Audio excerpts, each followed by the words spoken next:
The Kev Baker Show.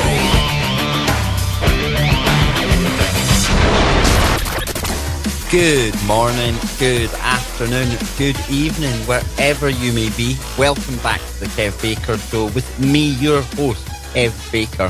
We are live. It is the 16th of December, and tonight we have got a very special broadcast indeed, because the Kev Baker Show is joining forces with Freedom Link Radio, and we're going to be putting on a 3-hour special for all of you great listeners out there. And it has to be one of my very, very favourite guests that I've ever had on the show during my time on TFR. And we are going to be welcoming back tonight Mr. Anthony Patch. That's right, folks. We're going all patchworks tonight. CERN, Saturn, electric universe, transhumanism, just to scrape the surface of some of the subjects that we will be covering tonight. But because we've got the Freedom Link with us tonight, that means we have got Joe Joseph and his co-host, Johnny King, on board. And before I go to them, I have to give a big shout-out to Johnny Whistles. No, the rumours are not true. We haven't fallen out. I haven't sacked them.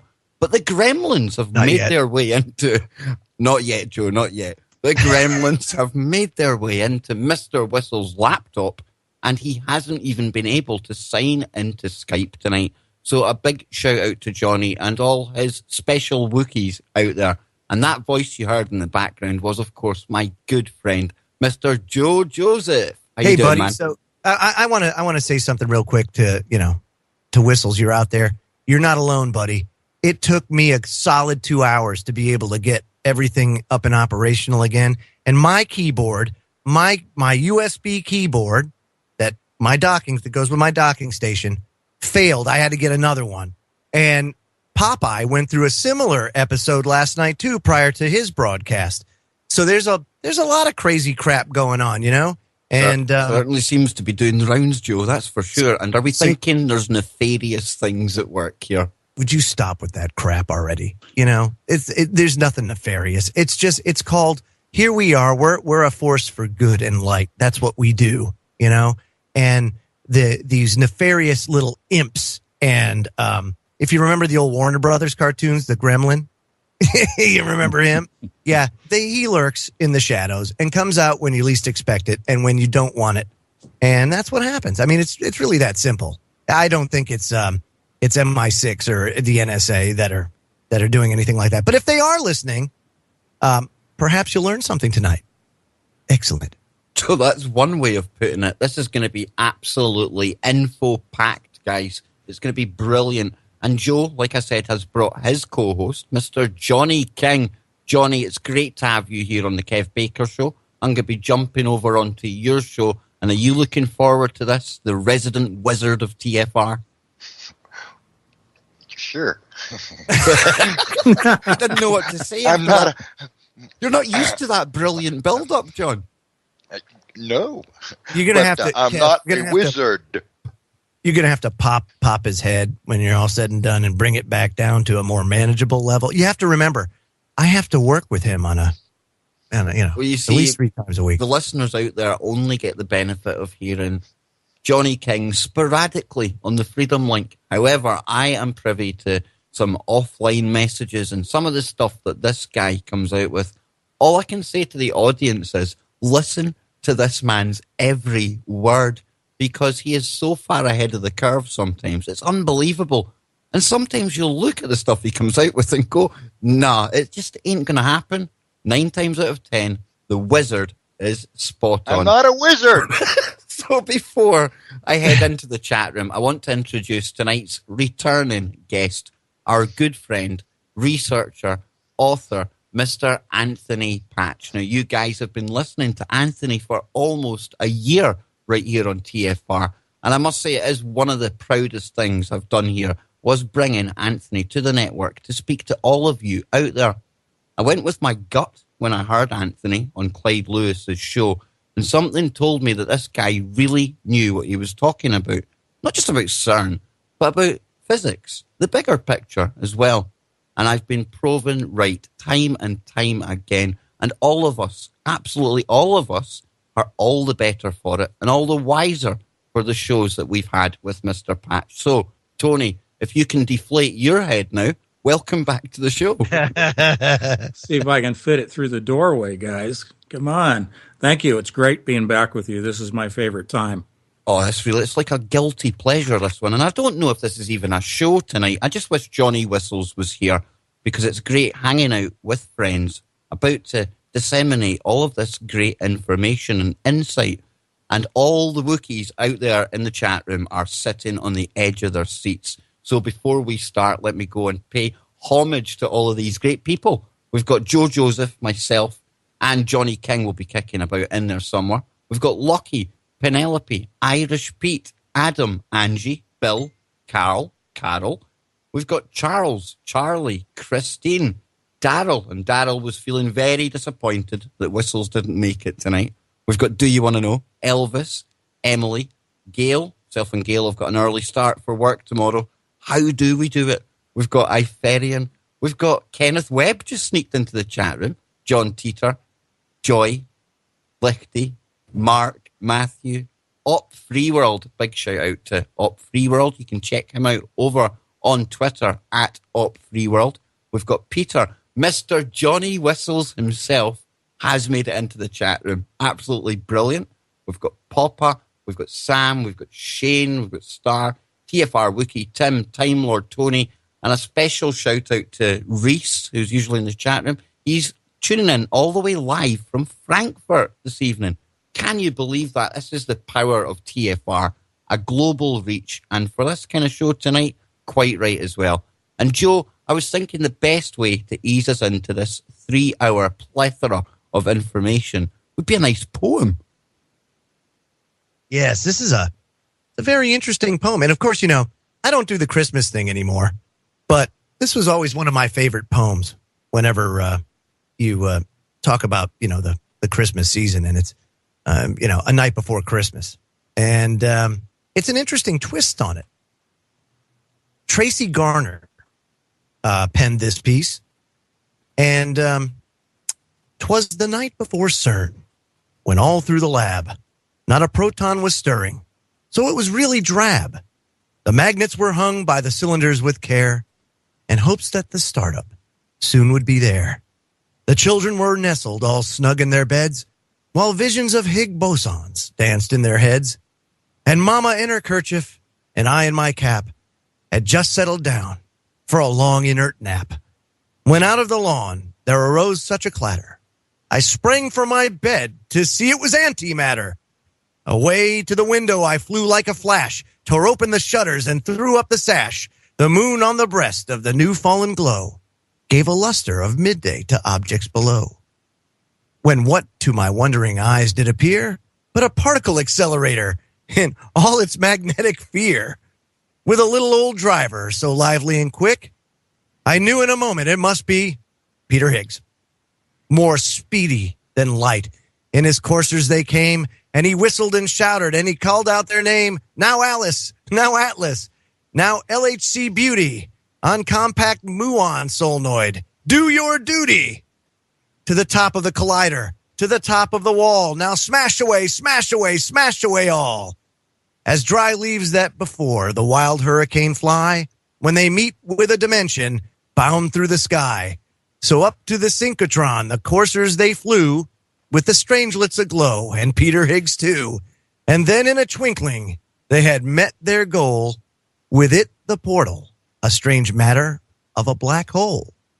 As I drew in my head and was turning around, I was afraid I'd be sucked in pound for pound. I didn't want to become a tachyon or gluon or quark, but I was noticing things about to get dark. A bundle of protons he smashed all in glee. He said, it's the new year of light, and let there be.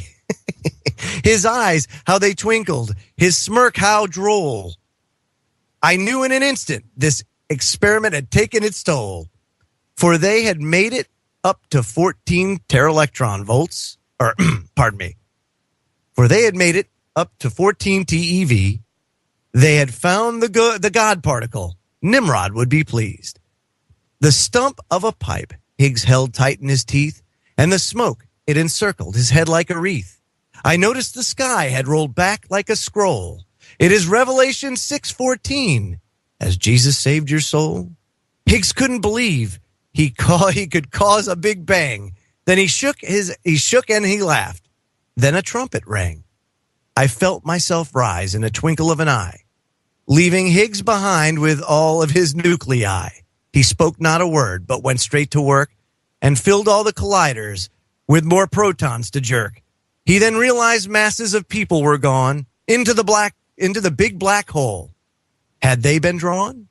From heaven aloft, we looked down on Geneva. All who were left behind, none were believers.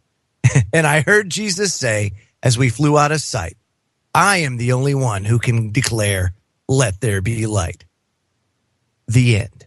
How fantastic. Oh, man. I mean, talk about, well, that was so Tracy Garner wrote that. And Tony, thank you for posting that on your website. That was wonderful. Yeah, they can find that at anthonypatch.com over on the right side of my homepage. Tracy's a great fan. She's brilliant. I was stunned when I read that, and she is more than happy to have everybody spread that around. And I've just shared the link for that in the chat room, and everyone is blown away with that. It truly is a brilliant take. And Tony, that's been inspired by some of the information that you've brought forward to the public, because we can't rely on the scientists at CERN, but every step of the way you have kept us well informed. Now, we've just wrapped up a current run of testing, I believe. What's the latest coming out of CERN, Tony? Yeah, they've shut down operations until mid next year. They're going to be changing the magnets out. They've got some experiments still going on at low levels, but basically the main ring is shut down for the next 6 months. And this was the run of PB to PB, lead on lead collisions that has just finished, folks. And that's seen the astronomical power level of 1 peta-electron volt reached, something again that Tony came on and spoke about. Now, when we spoke about that predicted power level, I asked Tony about some of the signs that we may see coming from CERN. Now, what I mean by that is I don't mean some press release, but symptoms, signs around the planet. Earthquakes, volcanoes, trumpet noises, things like that. Tony, we've certainly seen a ramp up in all of those things. Yeah, fortunately, we haven't seen the whole world become one large volcano or massive earthquakes, covering the entire planet. But one of my good friends, Dutch Sense, has a great website that I have linked on my homepage that we've been tracking the earthquake activity and volcanic activity. And it certainly did ramp up during the times of the lead, the PB to PB collisions. Now, it didn't destroy the world. It hasn't created black holes. We're all still here. But there have been a lot of people on the planet that have been suffering from major earthquakes, 7.1s and larger. There have been strings of earthquakes over a 24-hour period running from down in Australia all up along through Japan and even into Alaska. So definitely the Ring of Fire is on fire. It is moving. And one interesting thing, a few days ago, Dutch posted that there were 3.1 earthquakes, 3.1 magnitude earthquakes that occurred right outside of Area 51 in the location of some dormant volcanoes. So that was of note. So we have seen a big uptick. We haven't heard a lot of the strange sounds, the telluric currents piping off, but definitely we have seen enough terrestrial activity to say that the first initial run, and there will be more, of collisions of ions of lead have caused shifting in the planet. We only can, at this point, guess what's going to happen in the latter half of 2016 as they begin to ramp up with the new magnets. Now, living in the UK, we've just been absolutely battered by weather, and it seems to coincide with the time that they were doing the lead runs, Tony. And we're talking about volcanic activity here. Now, am I right in saying that most of the volcanoes on the planet are underwater? And the reason I ask that is possibly there might be some even more volcanic activity going on that we aren't aware of.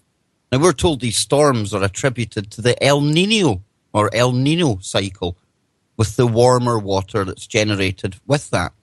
Could it be that the volcanic activity is heating up the water as well, Tony, which is adding to this natural effect? Yeah, and I think naturally these are activities that are being covered up. Certainly, we don't get accurate representations from the United States services that are monitoring earthquake and volcanic activity. We can't even trust the weather reports that we're getting anymore.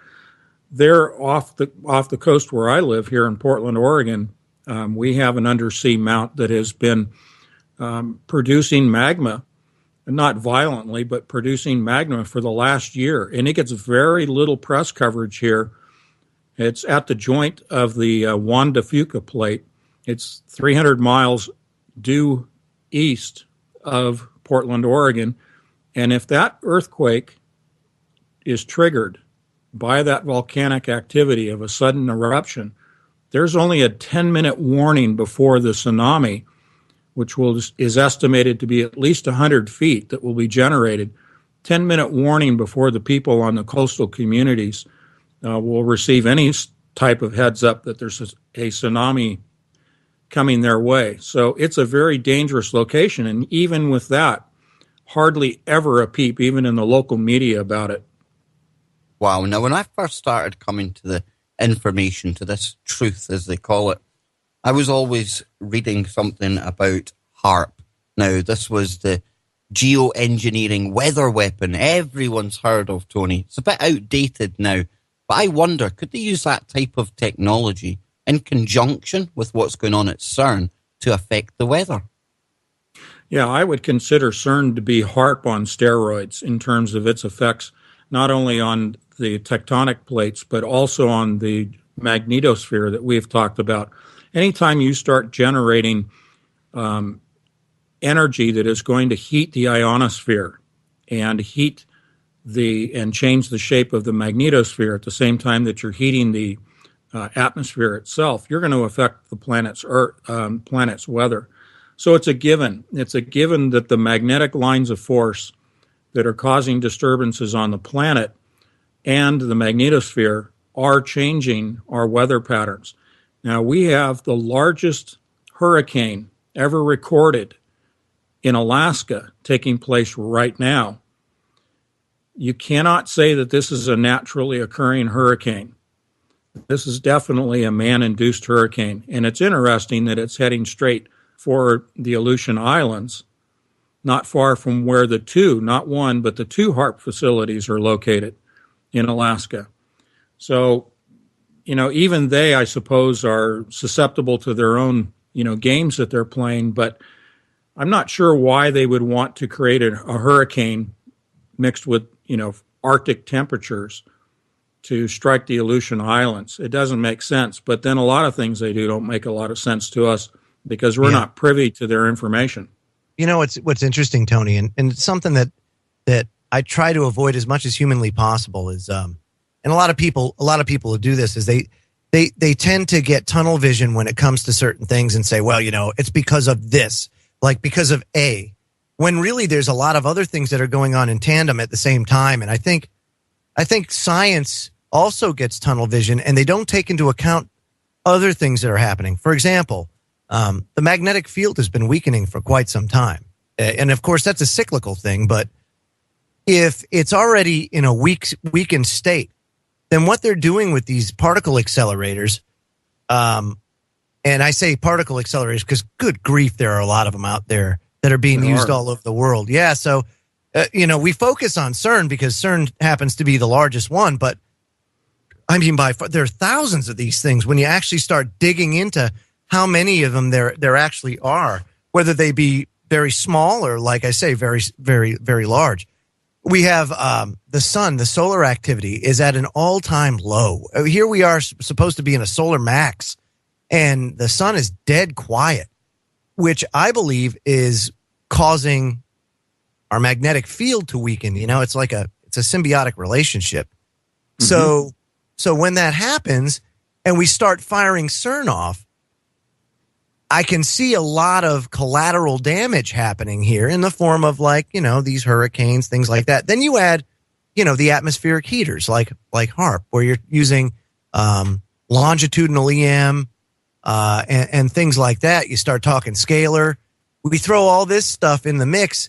I the planet is big, don't get me wrong. And there's a lot of, when you talk about the overall, you heard like on CERN's website, they said, for example, that, 14 tera electron volts is it's a drop in the pond when it comes to the magnetic field and how much the Earth generates. And the Earth gets bombarded by particles that are going far faster and are much more powerful than the collisions that happen at CERN. So there's nothing to be afraid of. There's nothing to fear. But when you add all of these things together as if it was an equation, my goodness, I mean, we are truly altering our environment in a very, if you ask me, a very negative way, because not only do you have the weather anomalies, you have the, like you said, the seismic anomalies that are going on. Boy, Tony, there's a lot that we're doing to the environment that people just have absolutely no clue. And that's where I think, we who are paying attention to what they're doing and trying to get, every little nugget of information we can possibly extract, we can see some of the picture. But what's difficult is to understand their agenda. And we'll go into that later on in the show. We've got plenty of time to talk about what motivates these people. But yes, it is very complex. But one of the overarching things that we have to keep in mind with all of these changes to the planet is that they intend to kill off most of the population, down to 500 million people. So people ask the question, well, why would they destroy their own planet? Why would they do all these things when they have to live on the same blue marble that's going through the cosmos? Well, because they want to get rid of most of us. And that's pretty sobering if you take it out of the realm of conspiracy theory and start to put it right here in front and say, this is real, this is tangible, not only the technology, but all of these things that are playing out in the weather that we can see that are tangible. You put all of these things together and you say, maybe there is something to this theory that they're trying to kill us off. And guys, I need to jump in here because all the stuff you're talking about, I'm going to have to ask you to wrap up in the tin foil for just a moment. We're almost at the break, but all of these signs and symptoms that we're bringing up here, there is something else that could be causing this. And I want your thoughts on this because it's coming more and more into the zeitgeist now. And that is talk of Planet X, Nibiru. Well, we have to at least we have to throw it in, Joe, because being armchair scientists, we have to keep an open mind. We have to look at all the options. And a rogue planet coming in from anywhere, be it a brown dwarf or anything else, it's going to have effects on your magnetosphere. It's probably going to have effects on earthquakes, volcanic activity. And I'm wondering if maybe we could be getting ready for some kind of disclosure about this Nibiru, Planet X. We've had two astronomers just recently, Joe, in Chile, saying they've found two contenders for it. Okay. So, and I like where you're going here. And Suspicious Observers YouTube channel. I watch that thing every day. You talk about great information in about 5 minutes. It's in and out. It's great. You got plenty of time for it. Have your first cup of coffee watching that. And it kind of gives you a little better idea. He's a proponent of the electric universe, which is something that I really like and something that resonates with me. And Tony, thank you for introducing me to that. But, they have theorized now for a very long time that there's something else out there that's causing anomalies in the orbits of some of the outer planets, the Neptunes and Uranus and over 100 years, Joe, they've known about these perturbations. So what Suspicious Observer says, he says there may not just be one brown dwarf or one of these. There could be thousands of these within our heliosphere. Well, the thing is, once we find the next one, if there's a perturbation on that, then that means there's something pulling on that. It's a domino effect, really. But, Tony, before we go to the break, I know it's a bit out there, Planet X, Nibiru. I kind of went back to sleep on it after looking for it for years. But could that be a factor here? Yeah, definitely. It's come up on my radar, so to speak, lately as well, with this announcement of this possible brown dwarf out beyond Pluto. Remember also, Saturn used to be a brown dwarf star. What a brilliant way to wrap up just before the break. because we are going to be getting into Saturn, the electric universe that Joe was hinting at, and a whole host of other things. Joe, what a brilliant start to what is going to be an amazing 3 hours. What an amazingly quick start to the 3 hour. You're not broadcast. used to the Kev Baker Show experience. This is where time condenses and we go to the other universe, Joe. But anyway, folks, we will be back after these short messages. Wherever you are, keep it TFR. Stay tuned. You're listening to the Truth Frequency Radio Network. No hate, no hype, no fear. Welcome back, everyone, to tonight's broadcast of the Kev Baker Show in conjunction and association with my good friend Joe Joseph and his co-host Johnny King from the Freedom Link. Tonight, we've got Mr. Anthony Patch back on the show. You can find his work over at www.anthonypatch.com. Time to get the big boy pants on out there, folks, because we are about to get into the deep and heavy stuff. We're about to hit Saturn and how this all connects, literally, pardon the pun, to CERN. Tony, you were the first one that ever mentioned Saturn and CERN in the same sentence to me, and you are now going to take this one step further. You're going to speak to us about the reigniting of Saturn and the return of the Golden Age. Yeah, we've talked about the electric universe. We've talked about the alignment of the planets, Saturn and Venus, Mars, and the Earth back in the Golden Age. And I've been doing some additional research focused on the Golden Age itself and trying to determine if I was really full and you-know-what in my theory that they were going to generate Birkeland currents, a electrical plasma conduit connecting the Earth to the southern pole of Saturn. I mean, I really began to doubt myself. And we try to keep an open mind, as you are always saying. And so I was really going back and trying to disprove my own theory. And all I found was more evidence to support my theory. And I came to the conclusion, looking at the physics again, and also the occult agendas, and it's become apparent to me that they want to take the gaseous planet composed of combustible gases known as Saturn, a former brown dwarf star, as I mentioned at the close of the last segment, and they want to electrically ignite the planet for the purpose of generating plasma. Question, Tony. Why not Jupiter? Well, Jupiter is quite a bit more difficult to handle. It's not in the alignment, and it is a much larger planet in the sense that it isn't manageable from a physics standpoint. The power that's going to be generated from this plasma at Saturn. So I want to say that it really isn't within their power structure to be able to handle that kind of combustion and the type of energy that's going to be given off by this plasma. So there's more to it, but that's just kind of the leading edge discussion of it. Now, Joe, you asked there, why not Jupiter? Yeah, I mean, I'm just thinking like bang for your buck. If you're going to ignite a planet, then why not ignite the biggest one out there? Well, here's the thing. How often on not just our shows, but across the entire alternative media networks, do you hear people talking about the elites? Well, that word, we have to think about that word, elites or elites. Now, that L refers to something very, very special to these people, and that is actually Saturn. Because on a metaphysical kind of level, Saturn back in the day was regarded as the original creator. And I don't mean to offend anyone out there, but this darker cult, they actually seen it as the original god. Would that be right, Tony?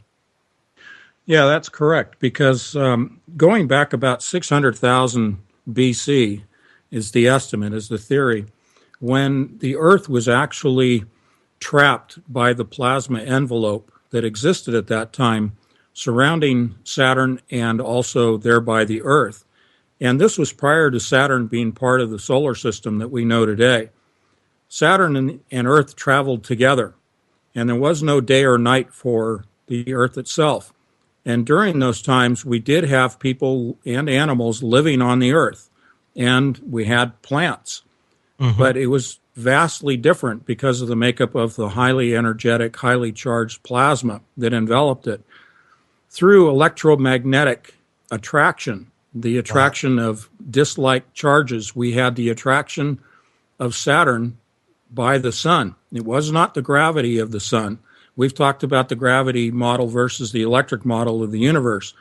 Due to the electromagnetic attraction of the sun upon Saturn and thereby the Earth, Saturn was captured and brought into an orbital pathway.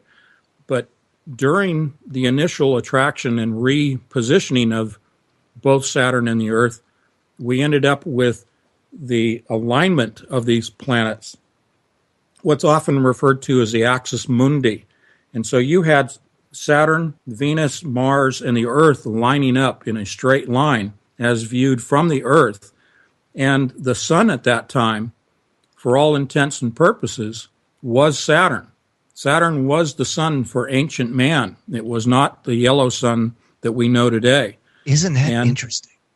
Therefore, you have a whole different set of circumstances that fall into myths, gods, theology, religions, the physics that are involved, the physics that were observed by people on the planet when this alignment of the planets took place, and then eventually the separation of that alignment into what we see as the orbital pathways today. Now, Tony, this is going to oh, sorry, Joe, but this is going to sound really silly, right? But we call it the Golden Age, or they refer to it as the Golden Age.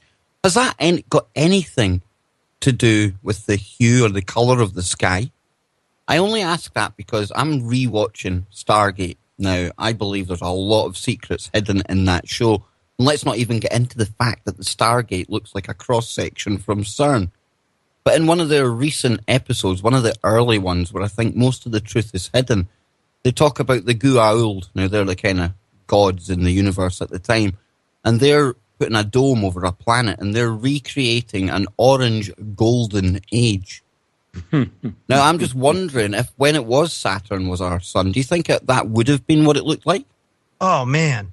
Before you go there, Tony, I can't lose this thought because I think it's very relevant. And I'm going to speak specifically to all of our Christian listeners that think that the Earth is roughly 6,000 or so years old, okay? And that creation began with Adam. And a lot of people take that interpretation or that, the verses literally in the Bible, and you should. But the problem is that over millennia, there have been subtle changes to the language, to the verses, that have given it a whole different meaning. Just changing one word in its meaning, although very subtle, can change the whole context of everything. So I was telling you before the show started, Tony, of the book Earth's Earliest Ages by George Pember. And this was written back in 1876. He uses the Bible to prove the existence of a pre-Adamite civilization, that the Earth existed prior to the creation of Adam, that the civilization that existed before on the planet was destroyed, and that it lay desolate for a little while afterwards, which almost validates to me what you're saying now, that prior to what we know today as our existence, the sun, the solar system, everything that we know now today didn't actually exist prior to Adam, not in its current form. It was only after that destruction, whatever caused it, could have been Nibiru, Kev, or anything else, but it just gives me a little more validation. Yeah, absolutely. Saturn could have been our sun, or could have been that. It could have been totally different.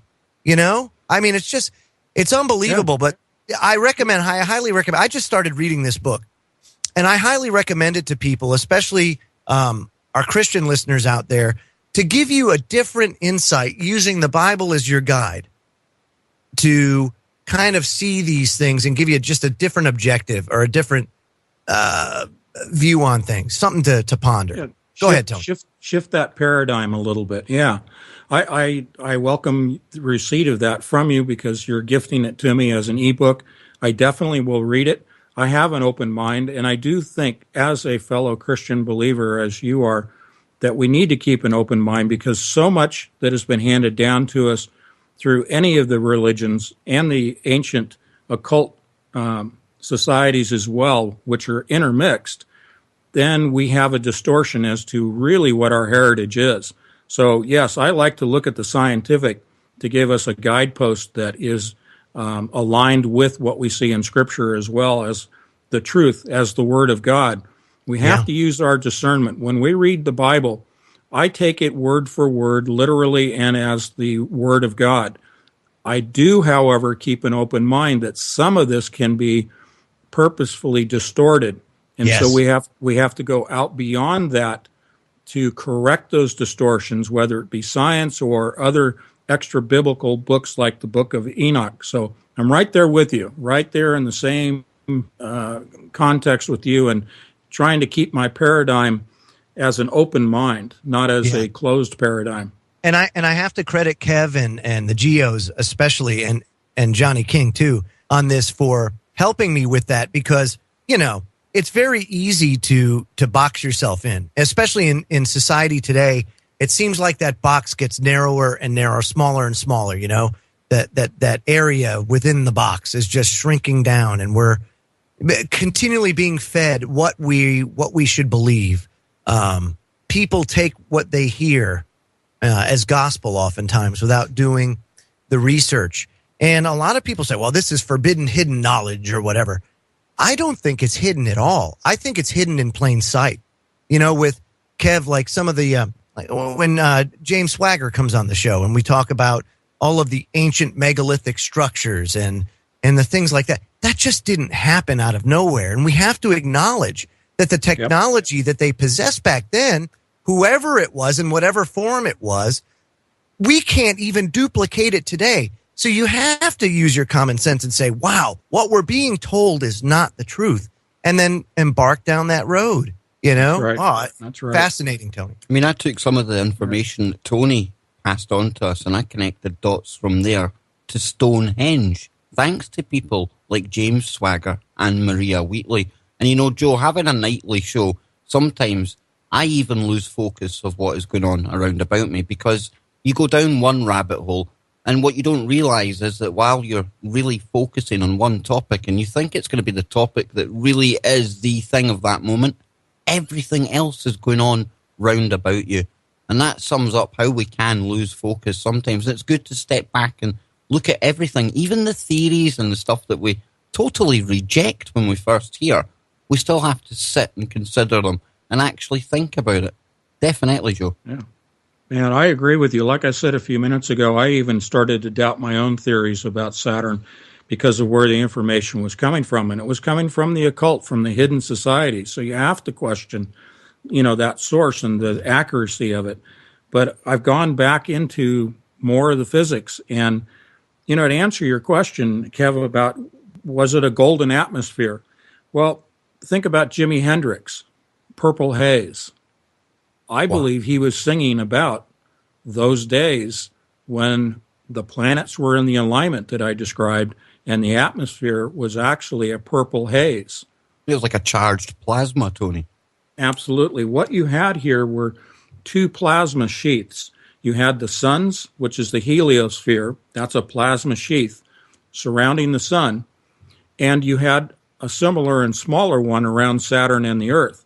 And as Saturn came into contact with the sun by way of these two heliospheres touching one another, you had violent reactions taking place.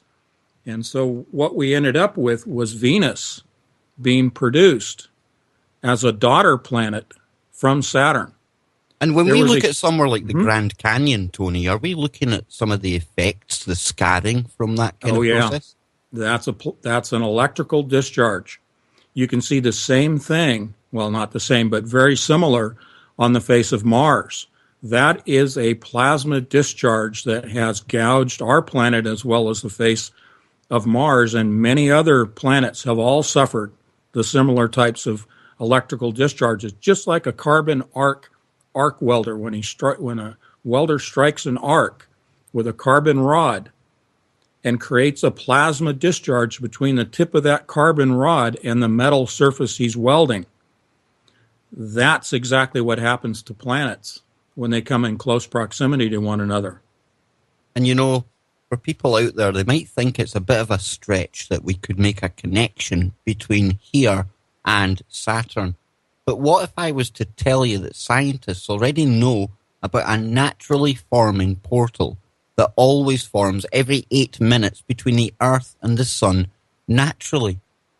Now, these portals, basically 93 million miles away the Sun is, and these portals open up every 8 minutes. Now, it's possibly due to the Earth's magnetic field interacting with the Sun's. Now, Tony, I need to put this to you. I'm kind of theorizing, hypothesizing here, but bear with me. Now, if we take that model of the two magnetic fields rubbing up against each other and somehow creating a magnetic cylinder-shaped portal where particles can transfer, then if we take CERN and that 100,000 times stronger magnetic field, turn that on and it's pulsing out into space. Now, could that interact with Saturn's magnetic field and create a similar magnetic cylinder portal? Yes, indeed. That has been my theory all along for almost a year now.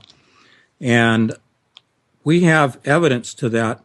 In June of this year, there was an announcement that an Australian student had confirmed that giant plasma tubes are floating above the Earth. And they produced tangible evidence, measurable evidence of these plasma tubes that rise and then arch over and then reconnect to the Earth. Those are the same, what are actually called flux transfer events that take place in a straight line between the Earth and the Sun that you just described. So already naturally occurring between the Sun and the Earth, we have these flux transfer events, or what I call plasma conduits, comprised of Birkeland currents that are a twisted helical pattern of two separate charges. Birkeland currents, just like the flux transfer events between the Earth and the Sun, also naturally occur across light years of distances and have been photographed by the Hubble Space Telescope. So it is not difficult to artificially use the LHC as a match and strike that match, strike that carbon arc, if you will, and create a plasma conduit that spans a relatively short distance from the Earth to Saturn when you're talking about plasma already existing in the universe. When scientists talk about dark matter and dark energy, what they're not telling us is it's really plasma. So you have a medium in which you can introduce an electrical charge, an arc, if you will, that will naturally just propagate. It'll travel through the existing medium of electrified plasma and reconnect to Saturn in a very natural manner. Exactly. They're not having to build some connection. It's just energizing one that is naturally there anyway. Now, Joe, have you lost your brain down the side of your head yet? Good. So it's going to get a whole lot worse from here because, Tony, this whole this whole Saturn thing, like I was talking about before, the elites, or the elites, as we should really call them, they absolutely revere this place. Now, we've also spoke before about what they're intending to release from Saturn. Have you got any more information on that, Tony? And we've got new listeners all the time, so possibly even just lay out what you think is going to happen there.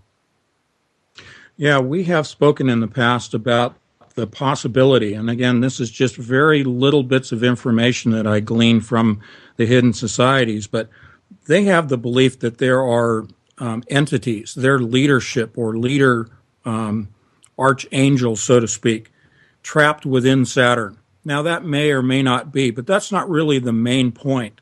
The main point is that they believe that Saturn is what created life on Earth, what gave us light, what gave us the golden age and what gave us a time when there was plenty and there were no wars, there were no cataclysms. However, that quickly evolved into cataclysms as Saturn got closer to the sun. And the great deluge, the great flood, is a result of that closer proximity.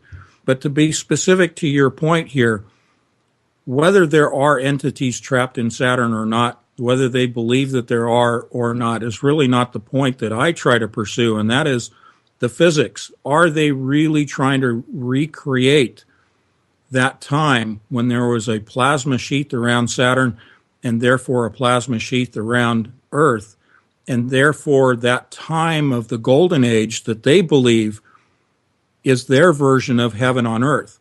You've got to remember, we have talked about Satan's agenda is to kill God and his angels and to create his own version of heaven on earth and to create his own version of man on earth.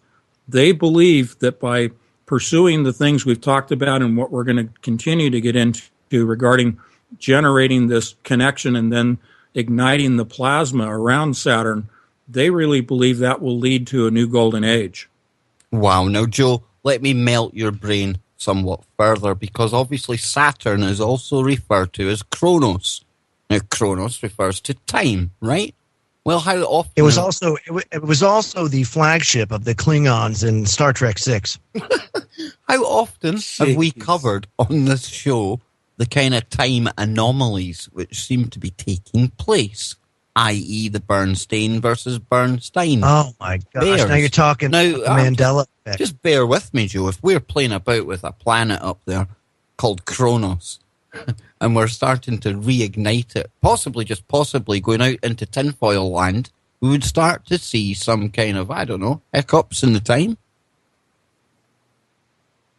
I would think that there could be any array of let's just say side effects that can happen as a result of it. Maybe some collateral damage that they expect. It's so hard to say because, when you look at this technology, the particle accelerators and everything else, there's a lot of speculation that it could be used for time travel. It's a multi-purpose device. There's no doubt about it. But yeah, there is certainly something going on here that's causing these anomalies, especially the Berenstain Bears. I'm dying. But let me go scoop my brain. I'm scared to look at that Mandela effect again, because it seems to me there's new ones every time we go and look. And I'm starting to wonder if it's because we've put it out there into the consciousness even more. We may be the ones having some kind of quantum effect on it. But hey, that's all for another night. But Tony, your thoughts? It could be. Well, on you go, Joe. Go ahead, Tony, the whole time thing, that's really a cage. It's one of the cages that we're in. I truly believe that the beings, if you will, I don't even know what to call them. We'll just call them beings, demons, whatever, that they're trying to make contact with. I don't think time really applies to them. That they're above that, and if that's the case, maybe they're trying to bust through that barrier to where time doesn't apply. Obviously one of their goals is immortality. I think it's just all part of the goal. Go ahead, Tony. I didn't mean to interrupt. No, you're good. Again, to go back to the use of the word paradigm, our paradigm regarding time is linear. We see it as a past and a future. We see it as a straight line progression. Whereas if you think about the universe in multiple dimensions, then you have to think about time having multiple dimensions as well. Einstein said that time can be curved in his theory of relativity and all of that due to the effects of gravity, because gravity and light are in conjunction with one another, and therefore they also influence time. He ties time and light together. Now, if you can curve light, whether it's through electrical effects, which we would tend to think is more predominant, or gravity, then you do have the ability to curve time as well and to distort it. So if we can prove that time can curve, that light can curve, then we should be able to prove that time can curve as well. If we do broach our dimension into other dimensions, theoretically there are 11, perhaps many, many more, as many as 18 to 20, some people theorize, then that would mean that we would see distortions in time with each dimension that we enter into or that we have communication with. Unbelievable. I mean, this is just amazing information. And folks, we're just getting started tonight. I mean, we've just, in about what seems like 5 minutes, blown through KBS. And now we're going to be going hour 2 and 3 on the Freedom Link side. And maybe, just maybe, if we're lucky, Johnny Oracle King will even give his insight and his 2 cents and some of this stuff, because I don't think his brain's melted yet, but mine has thoroughly been smelted. Joe, get this, because we are now at a level of technology where we're able to rule out a holographic universe. And they've done this by looking at the very, very, very most minute fractions of space-time. Now, they thought if it was a hologram or a holograph, whatever way you want to put it, then it would be pixelated. It would come in packets when you looked at its smallest portions, right? But is it true? It's not. That's right. Because can't a particle also be a wave? Can a wave a particle? How cool is this? Because it's something called the holometer, based at Fermi Labs, which is carrying out the experiments. Stay tuned, folks. All these geeks will be back on the other side. Now tuned into the truth frequency. We are TFR. Truth Frequency Radio. Joseph, if you're just joining us now, our guest tonight is the amazing Anthony Patch. AnthonyPatch.com is his website. And we're talking all things CERN, Saturn, and so much more. I mean, this is going to be just a wonderful broadcast. If you're, like I said, if you're just tuning in, the first hour seemed to zip by in about 5 minutes. And before I get into, or we continue our discussion, Johnny King, who's been eerily quiet, I'm sure he's sitting back with his Sherlock Holmes pipe in his easy chair, pondering all of the things that we talked about in hour 1. Johnny King, what do you think so far, buddy? I think it's entirely possible. Yeah. I also think that they're trying to open up not only dimensional portals, but portals in time. So like time travel. Right. Not physical time travel, but they're looking for informational time travel. Well, why would you need that if you just pull out your chronovisor? I mean, right, Kev? I mean, if you're going to do that. It's alleged that DARPA have a piece of technology called the chronovisor, and it's Andrew Di Basaggio. I hate that name. I can never pronounce it.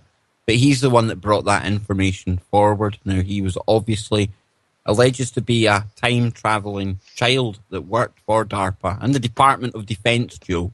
Just saying. Okay. Well, that's where the chronovisor comes from. It's not me just making up a piece of Wookiee kit. Johnny, can I ask you, John, what do you think the dangers are if they do actually establish this connection? Or have they already? It would depend on where they're trying to connect. It's like making a phone call. For example, in the multiverse, if that's where they want to go, they could contact an Earth where they have already won and established their heaven on Earth and get information on how to go about establishing one here. Then again, they could also open up the bottomless pit, for the keys of the bottomless pit were given to them. It's quite funny you bring that up, because CERN just happens to be placed right above the bottomless pit. Isn't that right, Tony? That is. It's conjectured that it is the key to the bottomless pit. It's on the ancient Roman site, the location of the temple to the god Apollo, the Roman god Apollyon. So it's been theorized that it is the key to the bottomless pit. Perhaps the bottomless pit is that interdimensional doorway into those other dimensions where I believe, reside the what you would consider to be evil, the non-beneficial entities that live on the other side, and they want to come into this realm. So Yeah, our guys are trying to open that gateway. Well, and it's interesting you say that because oftentimes we can look to Hollywood. You look to Hollywood, and Hollywood will give you, say, snippets of a particular thing that happened either before or after, where you're just like, whoa, how do they know this kind of stuff? You know, I always bring up the movie Knowing because that seemed to be the one that I really keyed in on, that showed that there was something going on, the Hollywood and elite election, or connection, if you will. Mm-hmm. And that was, in reference to the Gulf oil catastrophe. I swear to you, man, that scene where he's looking on TV and there's that oil platform that's on fire. And then the actual event footage itself is damn near identical. And that movie was made almost 2 years before that actually happened. Well, here's the thing, Joe, because a lot of people will say, well, there's the Pentagon telling directors to hide things, right? But if we go quantum for just a second and we look at something called the 0 point field, where all potentials and possibilities exist, yeah? Now, on one level, that actual disaster and everything, it's already happened anyway. Now, who's to say that director hasn't genuinely thought that he's had an original idea? But in reality, he's actually just pulled something out of the ether that was already there waiting to happen anyway. Wow, could very well be. Johnny King, what do you think, buddy? Okay. But think of it this way as well, Joe, because you see sometimes when there's scientific advancements, you'll find one scientist in Australia, for example's sake, thinking he's working on a new invention, some new theory, and then totally independent of that, in America, you'll have another lab that are working on exactly the same thing. Now, how are they coming up with that at the same time? Can I give you an example from my world? Go for it, Tony. We talked about my 600-cell tetrahedron, the spherical-shaped quantum computer design that I have, that is also the design for the universe. Oh, and my. When I started looking at the quantum computer that we don't name anymore, and I was looking at the qubits, there was a flash of inspiration that came upon me. That's the best way I can describe it, of this arrangement of qubits into a 600-cell tetrahedron. And if people put into their search engine 600-cell tetrahedron and images, you'll see what I'm talking about. It's a sphere that's composed of triangles or tetrahedrons. And I thought at that point in time, not using qubits, but using nanodiamonds, you could build from tetrahedrons, you could build a sphere that would be a quantum computer. Now, here's the point that kind of blew my mind. Just about 3 months ago, I ran across an old article that was dated in 2012. Now, in 2013, I started writing my first book. It wasn't until 2014 that I came up with this theory of the 600-cell tetrahedron as a computer and as a model of the universe. But back in 2012, there were some scientists from Cornell University who had proposed that you could take qubits and arrange them in the shape of tetrahedrons into triangles. And I won't bore you with all of the science that makes that work so much better than the way that they presently arrange qubits, which are basically in clusters of 8 qubits at a time, and then they're interconnected. They have not, at least in the public domain, arranged qubits in the shape of triangles or tetrahedrons as proposed in 2012 by the guys at Cornell. However, they did not, in the paper from Cornell, say that it could be arranged into a 600-cell spherical computer configuration. But I'm going to say this. I'm going to leap out there and put out the conjecture, the woo, if you will, and say they have. They have built a computer in the shape of a sphere composed of tetrahedrons. And that was something that I tapped into, much along the lines of what you just said about scientists and inventors on opposite sides of the planet coming up with the same thing at the same time, independent of one another. It's almost like 100th monkey kind of syndrome or theory. And some people say, well, that's not actually all that true. But just the premise of it, Joe, I mean, the 100th monkey, so many learn something. And then on an island totally remote from there, the monkeys start doing the same thing, using the same tools. Never been shown it before, never knew anything about it. Something in there, I think, guys. I think that's an illustration of quantum entanglement. And when we talk about distortions in time and tapping into the future and seeing premonitions and seeing information on another side of the planet, I think what is taking place is the actual quantum entanglement of two scientists or people, or a quantum entanglement to the future and tapping that information in the future through that entanglement. And you know, Graham Hancock, I have to refer back to him. He's one of my favourite authors, and he ventured away from the kind of factual stuff, going and visiting all these ancient locations, and went into the world of fiction because it allowed him to more freedom to express all his ideas. Now, what he actually wrote about, Tony, was a book called Entangled. And this involved a young girl in this time being quantumly entangled with somebody back in the Neanderthal ages, and they were having to work together to take on an interdimensional demon. Now, this sounds like there is quantum entanglement, not just here in this time, but across all the times, like Johnny King was talking about before. Are we all entangled, Tony, in some way? I think we all are. I mean, even if we borrow from some of the New Age thoughts and practices, they believe that we're all one, that we're all interconnected. And when people have out-of-body experiences, when they rise above to, say, the moon, and they look back at the moon and the Earth from their position in space, they feel connected. They feel connected to the plasma. They feel connected to God and feel connected to everyone. So quantum entanglement, I think we have lost our sensitivity and our connection and our awareness to that entanglement over time. And I think perhaps that's something that the ancients were tapped into, that they were much more sensitive to the quantum entanglement connections that were taking place in the universe.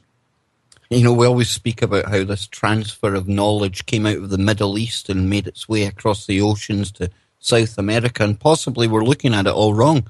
Maybe there wasn't some traveling civilization. Maybe it was just out there. Maybe it was 100th monkey. Now, John King, I want to come to you, sir. I missed the fact you wanted in there, but you were listening intently. What's your thoughts on this, John? I think it's possible that there are quantum entanglements across time. It's entirely possible. And yes, I do believe that we are all interconnected in some way. We all did come from that original Big Bang, if that is what happened, Tony, theoretically. And it's quite amazing because that Big Bang, it came from a plasma. We all emerged from a hot, dense plasma. And just days ago at CERN, what were they recreating on a smaller scale? That exact same plasma. Yeah, that was the whole purpose of colliding the ions of lead, was for the production of large quantities of what we've called strangelets, but more accurately, it's the quark-gluon condensate. And that existed in the timeline just before the Higgs boson, the God particle. So we're reaching back further beyond the God particle towards that singularity, that single moment, if we adhere to the theory of the Big Bang. So just to continue that line of thought, strangelets or quark-gluon condensates predated the so-called God particle. And yet, isn't it interesting? The God particle got all the press and all the notoriety in the public sector, but nobody's talking about strangelets in the public sector, only in the scientific community. And I find it very interesting that it's still a subject that's somewhat taboo. Well, I must admit, it was when yourself and Clyde were talking about the strangelets and stuff like that I did get that pinch in my gut. That's when I went to your website and approached you to come on the show. And there's definitely something with that strangelets. And not to speak kind of big-headed of our show and the shows we've put on, Tony, Joe and Johnny as well, but we've always pointed out the fact that strangelets were a very big part of this. Now, another big part of this that we haven't really touched on yet is the machine. Now, the fact we even refer to it as the machine, Tony, I think has kept us out of hotter water than we probably would have been in. Now, that's obviously the quantum computer at the heart of this. Now, before I come to you on that, Johnny King, you're wanting to jump in there. Yes, thank you, Kevin. I was going to say that I believe in the Big Bang, and because I do believe in the Big Bang, doesn't mean that I necessarily don't believe in God. The Bible in Genesis tells us that God said, "Let there be light," and there was light. Now, when the earth was created and the sun was created, there were many older stars in the heavens before that, so light existed. But before the creation of the universe, there was no light. It took approximately 500 million years for the universe to cool and coalesce for the first stars to form before there was actual light in the universe. Johnny, I'm totally... So the Big Bang could be from God himself saying, "Let there be light." And where they want to go is they want to go, what was it like before everything happened? They want to go back before and hear God speak those words. Well, I always look for the bridge between science and religion because I don't think we can get the entire picture by looking at one or the other independently. And to anyone who ever opposes the Big Bang because it seems to fly in the face of a creator, I just remind them that, well, somebody had to pull the trigger. There's obviously some greater force out there behind all of this majestic beauty that we see throughout the entire universe as we know it. Not to mention the multiverse that whatever creator there is out there must have made as well. But something else that he made as well, since he made all of this, would have been this machine, Tony. And this machine, the quantum computer, they're starting to talk about it now in the mainstream. And Google and NASA, they're saying that this quantum computer is 3,600 times faster than a supercomputer at solving complex problems. Now, a bit of a synchronicity here, 3,600 times faster than a supercomputer. Now, the synchronicity comes with that number. We spoke about Nibiru earlier on, and Zachariah Sitchin said it returned every what? 3,600 years. But Tony, the supercomputer at the heart of CERN, what's that all about? Well, you've got a computer that has as we've said before, the equivalent processing power of 7 billion human brains. And it's artificially intelligent with the model that was just presented to the public in February of this year. Although they don't talk about the fact that it's artificially intelligent. That's information that I've been providing to you. But they do readily admit that it has this capability. The idea here of it being connected to CERN is primarily, I've linked it to the opening of the interdimensional portal. And primarily I do that because the computer runs its computations through quantum entanglement and supersymmetry and superposition, actually more accurately, superposition. They do that in another dimension. And we've spoken of this before. I'm just repeating for the benefit of new people in the audience. But you have a computer that operates in another dimension at the quantum level. And therefore, it has the ability to cross over and work with the power of the Large Hadron Collider to work at the quantum level, which is what they're doing with the collider. They're working at the quantum level when they're colliding ions of lead or even protons earlier this year. They are moving to that quantum level of quarks and gluons and muons and all these other subatomic and even subnuclei size material. So it may be the biggest machine, but it's operating at the smallest dimension for the purpose of reaching into another dimension. The control of that comes from the quantum computer. And if people don't think that we're telling the truth here about this other dimension that it utilizes, well, just go and listen to Geordie Rose. This is the guy behind the machine, and he does a presentation over on YouTube. You can find it quite easily. He's talking about quantum computing and this machine, and he openly discusses and even says that half of the scientists, this is what they're so excited about, the fact that they can go in and explore other dimensions. And Joe, I remember sending that to you. And Nano Girl as well, she was really key in this because she picked up on the fact that the language he used was quite worrying, because they said that they were wanting to utilize all the resources from the other universe. Make of that what you will. Well, that's unbelievable. Yep. I got to tell you, I was just kind of pondering what you were talking about. About the tetrahedron quantum computer, the 600. Okay, so just kind of thinking out loud. Water, the basis of all life, is a tetrahedron. The molecule, the water molecule, it's a tetrahedron, and that just I know it's kind of crazy, and a lot of people out there say, well, it's water and that's a computer. It has nothing to do with each other. I swear to you, I think there's a connection there. I don't know why. There is. I'll tell you right now where the connection is. Okay. Again, one of these things that confirmed to me that I'm on the right track.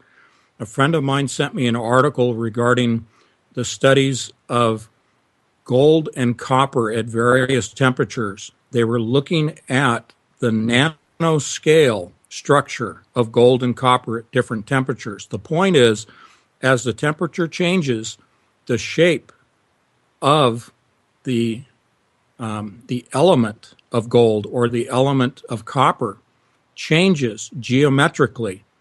And as you look at the progression, and this is done with microwave scanning microscopes. So using microwaves, they're able to infer the shape that they're seeing at the nanoscale. They're not visibly able to see it, but through microwaves, they can see the geometric shapes.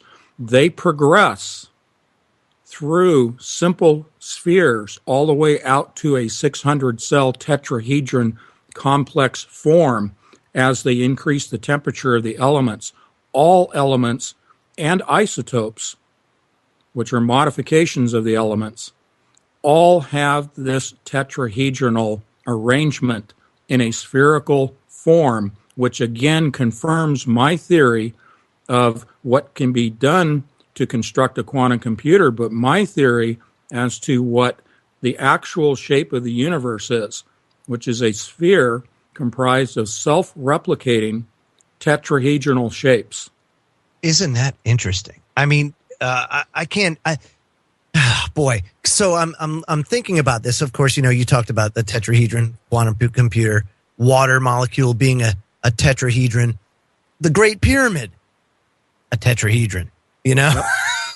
As are all of the elements. All of the elements are tetrahedrons. It's amazing. I mean, Therefore, the universe is comprised of tetrahedrons. In the Big Bang Theory, they are replicating as they move out and create more tetrahedrons and expand what I believe is actually a sphere, which is the shape of the universe. That's my model of the universe. Wow. Johnny King, can you chime in here and help me out as I'm a little scientifically challenged? You can unmute too. No. Just in general. I mean, this whole tetrahedron thing is very interesting because, I mean, look at everything down to a nanoscale, right? It's kind of like you've got a microcosm that says that, okay, say the element gold comprised of tetrahedrons. Out to the universe, that is a tetrahedron. It seems like it's almost like a funhouse mirror, if you will, where it's just, you just have this, instantly larger scale, everything's tetrahedron. They're trying to link them. Exactly. On a quantum level. Make a big, huge supercomputer. Even the one that they have now will be 1,000 times bigger. Yeah, wow. And Kev, you were talking about looking for the pixelation of the matrix of the universe, and that they didn't find the pixelation. I find that interesting because the fact that they have discounted the matrix now I think leaves the door open for this geometric representation of the universe. It certainly makes a lot of sense. I have been privy to see some of your work on this model, Tony, and I believe you're even going to be writing an article for Paranoia magazine. Is that right? That's right. It'll come out in the next issue. Absolutely fantastic. I can't wait to read that. And of course, Joe, Paranoia magazine is Mr. Ron Patton now. Hopefully we'll be able to get him on the show because, as you know, Joe, I'm a lover of Clyde Lewis, and it's thanks to Clyde that we ever got Tony onto the show. So you can't argue with that, can you? Really got to give a tip of the cap to Clyde Lewis, and just a down to earth good fella. I got to tell you. And Joe, we've only got a couple of minutes left, but Clyde Lewis for me is up there with the likes of George Norrie and Art Bell, who TFR has recently been sending much love to because of what's been happening in his personal life. Yeah, certainly. And people don't understand, not to get too off topic, but people don't understand, when you do this stuff and, you whether you host a radio show on terrestrial, even down to your podcast, you would be surprised at the level of attack that occurs, even for somebody like Art that really doesn't do anything outside of, do his radio broadcast, not broadcasting things like, any top secret Russian or U.S. intelligence or foreign policy. He's talking about science and, he gets into the woo himself. But even then, the trolls and everything else, it's brutal. It's a brutal thing to have to go through. So again, TFR, we don't compete with anybody. Here we're just a kind of a family, a close-knit family, and we're out to kind of expand our reach by working with people and trying to advance this stuff. But we got to go to break. When we come back, more with Anthony Patch. AnthonyPatch.com is his website. This is the Truth Frequency Radio Network. We are TFR. Why not? I mean, what better way to celebrate the hump day than to just geek out? Oh, no, and Joe. No. Today. Forget the hump day. It's Saturnalia Day. Oh, yeah. Tomorrow. Tomorrow starts Saturnalia. I'm in tomorrow now. That's what it is, man. Oh, because you are. It is. Isn't it tomorrow for you? Yeah, the joys of living in different time I'm zones. sorry. It's okay. I know. It's okay. You're always messaging me at like 3-4 in the morning when me and Ann are sleeping, but it's okay.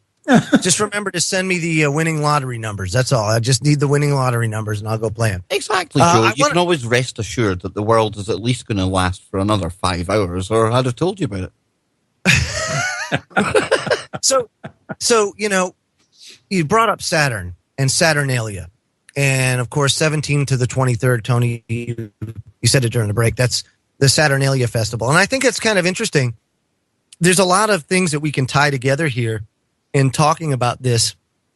Earlier, we brought up Hollywood. And if you notice Hollywood, the music industry, just look at any Super Bowl or Grammy Awards or anything like that, the halftime shows, that it is as occult, evil, or whatever as you can make it, as it can possibly be. Joe, look at the word itself. Hollywood. It refers to the magician's wand. It's the wood that it used to be actually made of. Exactly. So with that said, I want to play a quick piece. And a lot of you have probably heard this before, but this is Donald Sutherland talking, and just it's a quick little snippet about he reveals a little secret here. Let's hear what Donald has to say. And if there's any question as to what it's an allegory for, I will tell you. It is the powers that be in the United States of America. It's profiteers. War is for profit.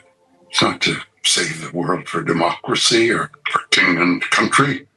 No, bullshit. It's for the profit of the top 10%. And the young people who will see this film must recognize that in the future, blind faith in their leaders, as Bruce Springsteen said, will get you dead. And of course, he's talking about Hunger Games.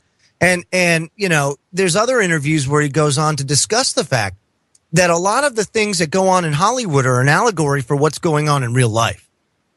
So that's why it's important that you pay close attention to what they're saying, even if it's not, some DOD person blah, blah, blah, blah, or anything like that. That's feeding Hollywood all these scripts. It could be like you said, Kev. That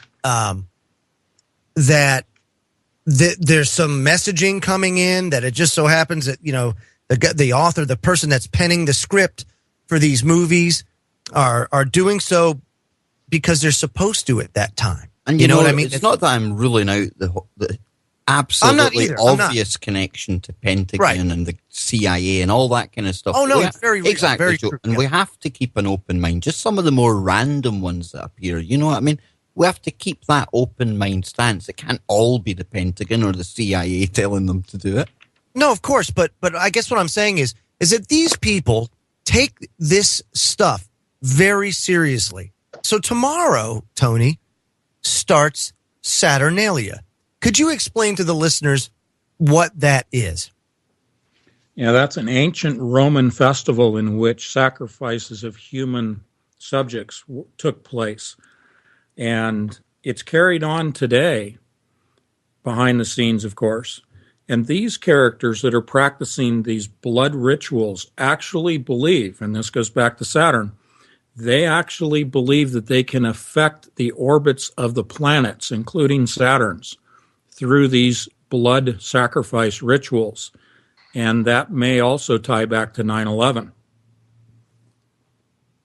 Yeah, there's a lot of talk and discussion. Johnny King, you're familiar with a lot of the 9/11 and the talk that it was a mass ritual sacrifice. I mean, is that your take on it as well? Johnny King?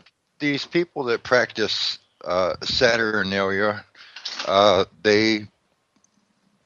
don't think that they're going to do an actual human sacrifice. I think it'll be more along the lines of one in effigy.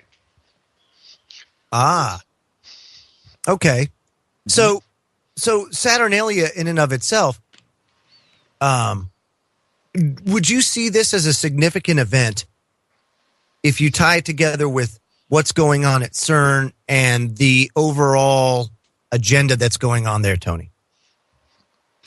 Well, because CERN has shut down its principal collisions, I don't see a connection between CERN's activities and Saturnalia now. I believe that they're just moving into a quiet phase, and behind the scenes they'll perform their rituals.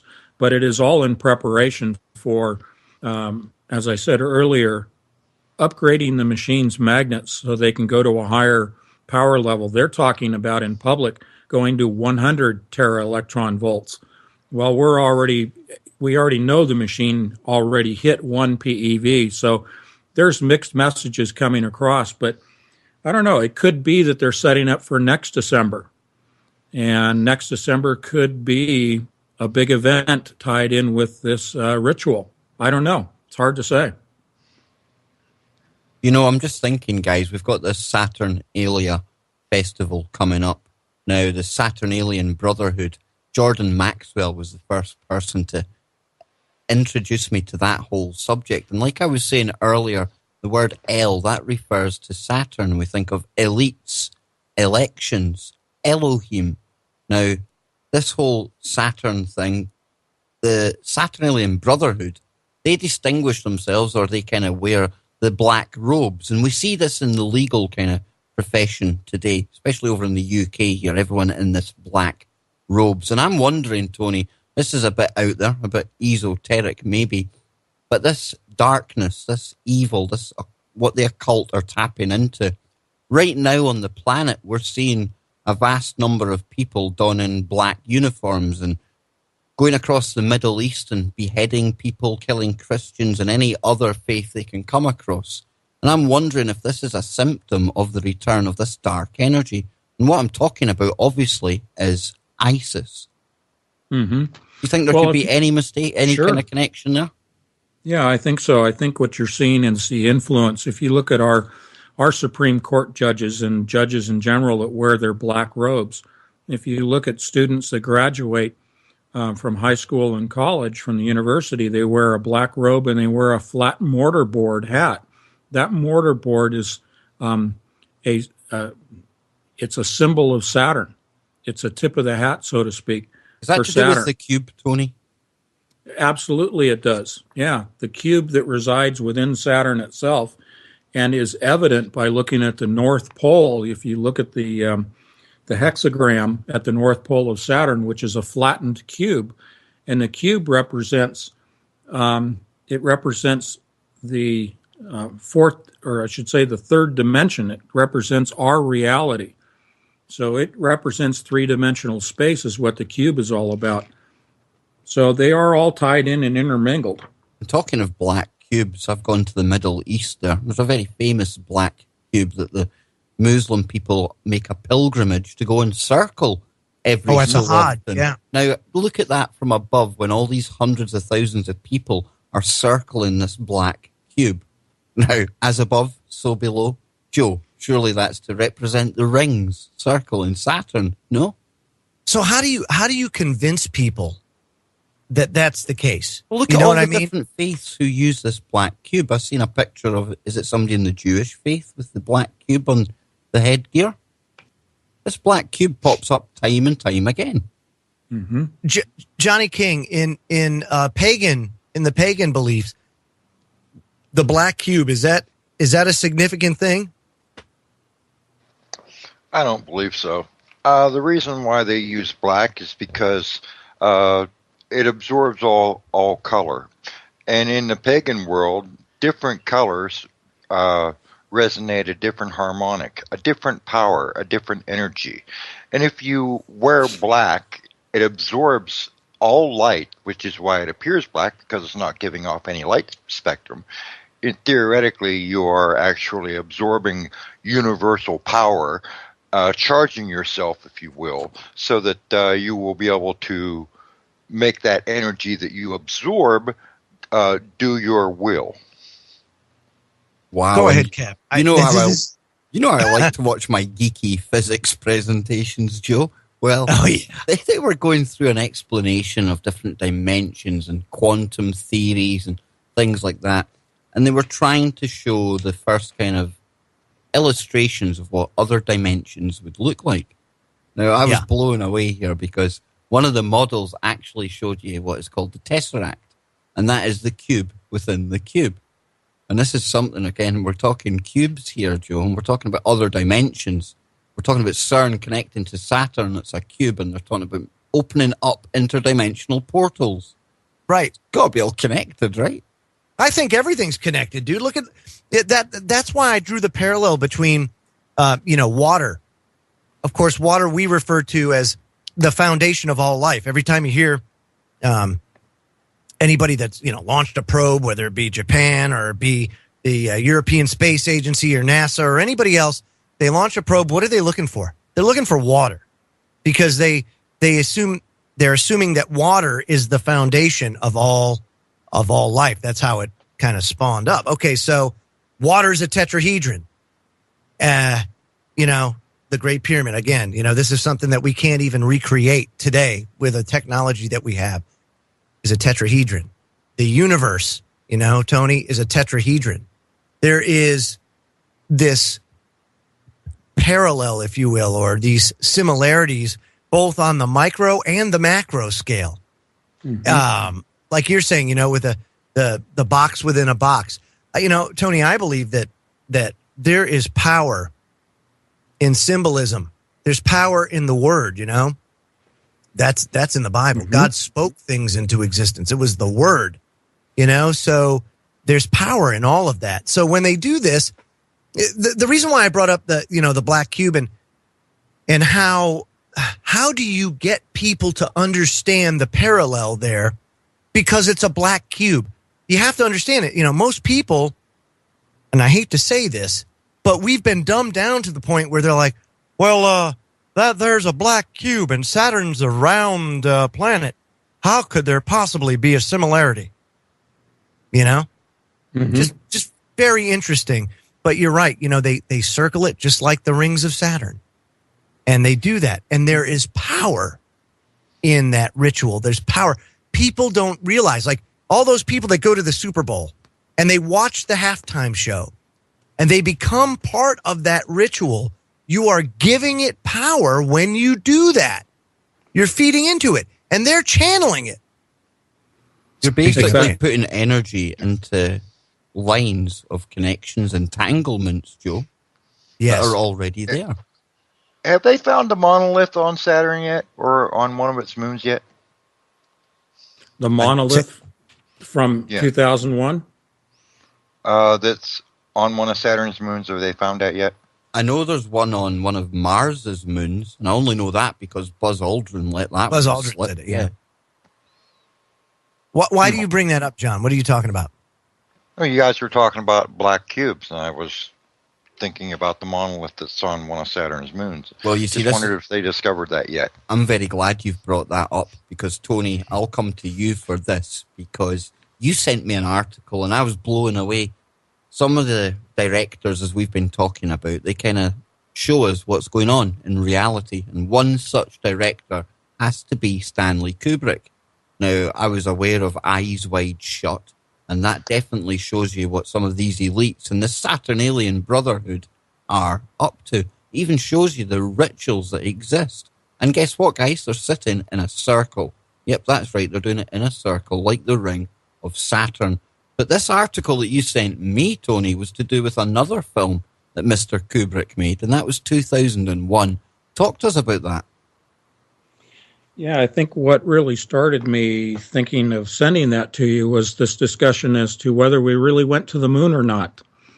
And Kubrick, just shortly before he passed away, admitted in an open interview that he was paid to fake the moon landings. Are you talking about, Tony, before you go any, are you talking about the one that was circulating on the internet right now that was just recently put out there? Right. Yeah, that was, believe it or not, that was a fake. We actually, yeah. We went to the moon, but we were told not to come back. Oh, is that right? But yeah, that video, Joe, you tell them about the video. Yeah, so the video, they found the full version of it. And in that video, the director or the person that's trying to prod George, I think was his name George. I can't remember the actor's name. Tom, I think. Tom, that's right. It was Tom. Telling him what to say, Nixon, this, that, and the other thing. It was totally and completely. That being said, Joe, I do think there is a whole lot of veracity to the connection between Kubrick and the filming of Kubrick was pivotal. Yeah, because even if we did or didn't land on the moon, that's by the by. What we're dealing with here is the fact that the government, Tony, at the time, they couldn't afford for anything to go wrong. So they basically hired Kubrick to come in and do this for them because he had all the gear set up. He'd proven himself as a special effects expert. He had already got people from NASA working on the set as kind of liaison officers, whatever you want to, technical kind of assistants for his 2001 A Space Odyssey. So he had the connections there. And Tony, it's this 2001 film and this monolith. Talk to us about what his original ideas really were. Yeah. Well, with all of his movies, he is trying to illustrate what's going on with the hidden societies, especially, of course, within Hollywood. And what he originally wanted to do was to take Arthur C. Clarke's book, 2001, and do an accurate rendition of it, an adaptation of it. Because in the original book by Clarke, it was Saturn, not Jupiter, where the monolith originated from, and the extraterrestrial influence on mankind originated from. And that was in the book. But Kubrick was influenced to go with Jupiter instead because it would give away too much information about the occult societies and their influence.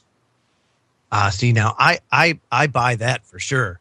I buy that for sure. The way I understand the whole moon landing thing and Kubrick's participation in it. And I think, what was the documentary? Room 237, because I think Room 237, right. that refers to the distance between Earth and the moon. And it's all in the film The Shining. He encodes it all in there, or at least that's what the theory is. Mm-hmm. Right, no, and that's great. Well, get this, Joe, because basically you have the young lad, his son, in The Shining, sitting in the corridor. Now, if you remember the mad carpet, it's one of these old-fashioned patterned carpets. A long corridor. Red rum, exactly. Now, the thing is, if you look at the carpet from above, it's an 8-sided hexagon. And then if you look at the launch pad at NASA at the time, it was the same shape. Now, the young lad has got on his jumper the Apollo rocket. And he's sitting on the carpet, and he stands up as if he's blasting off, walks down the corridor to room 237. Now, that's an indication that it travelled 237,000 miles, and voila, into the room he goes. The moon. How do you like that? How do you like... Now, here's the thing. Here we are. We're in a space race with the Soviets. And when they launch the rocket and they start to go there, they had no idea. Well, they had an idea, but they didn't realize that the Van Allen belts would actually degauss their magnetic tapes. So all their footage was erased, and they needed something to go ahead and put out there to make sure that they didn't lose face, with the Soviets. As far as that's the story that I know, as far as I've been told and I've researched. But, could there have been some mishap or something that happened that made them have to abort, to have to go to?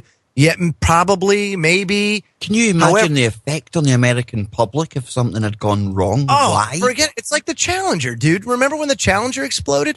I can tell you, I was in third grade at the time, Mrs. Schub's class. And, anytime, that's the other thing, too. Back in the 70s and the 80s, when there was a rocket launch, at school, all things stopped.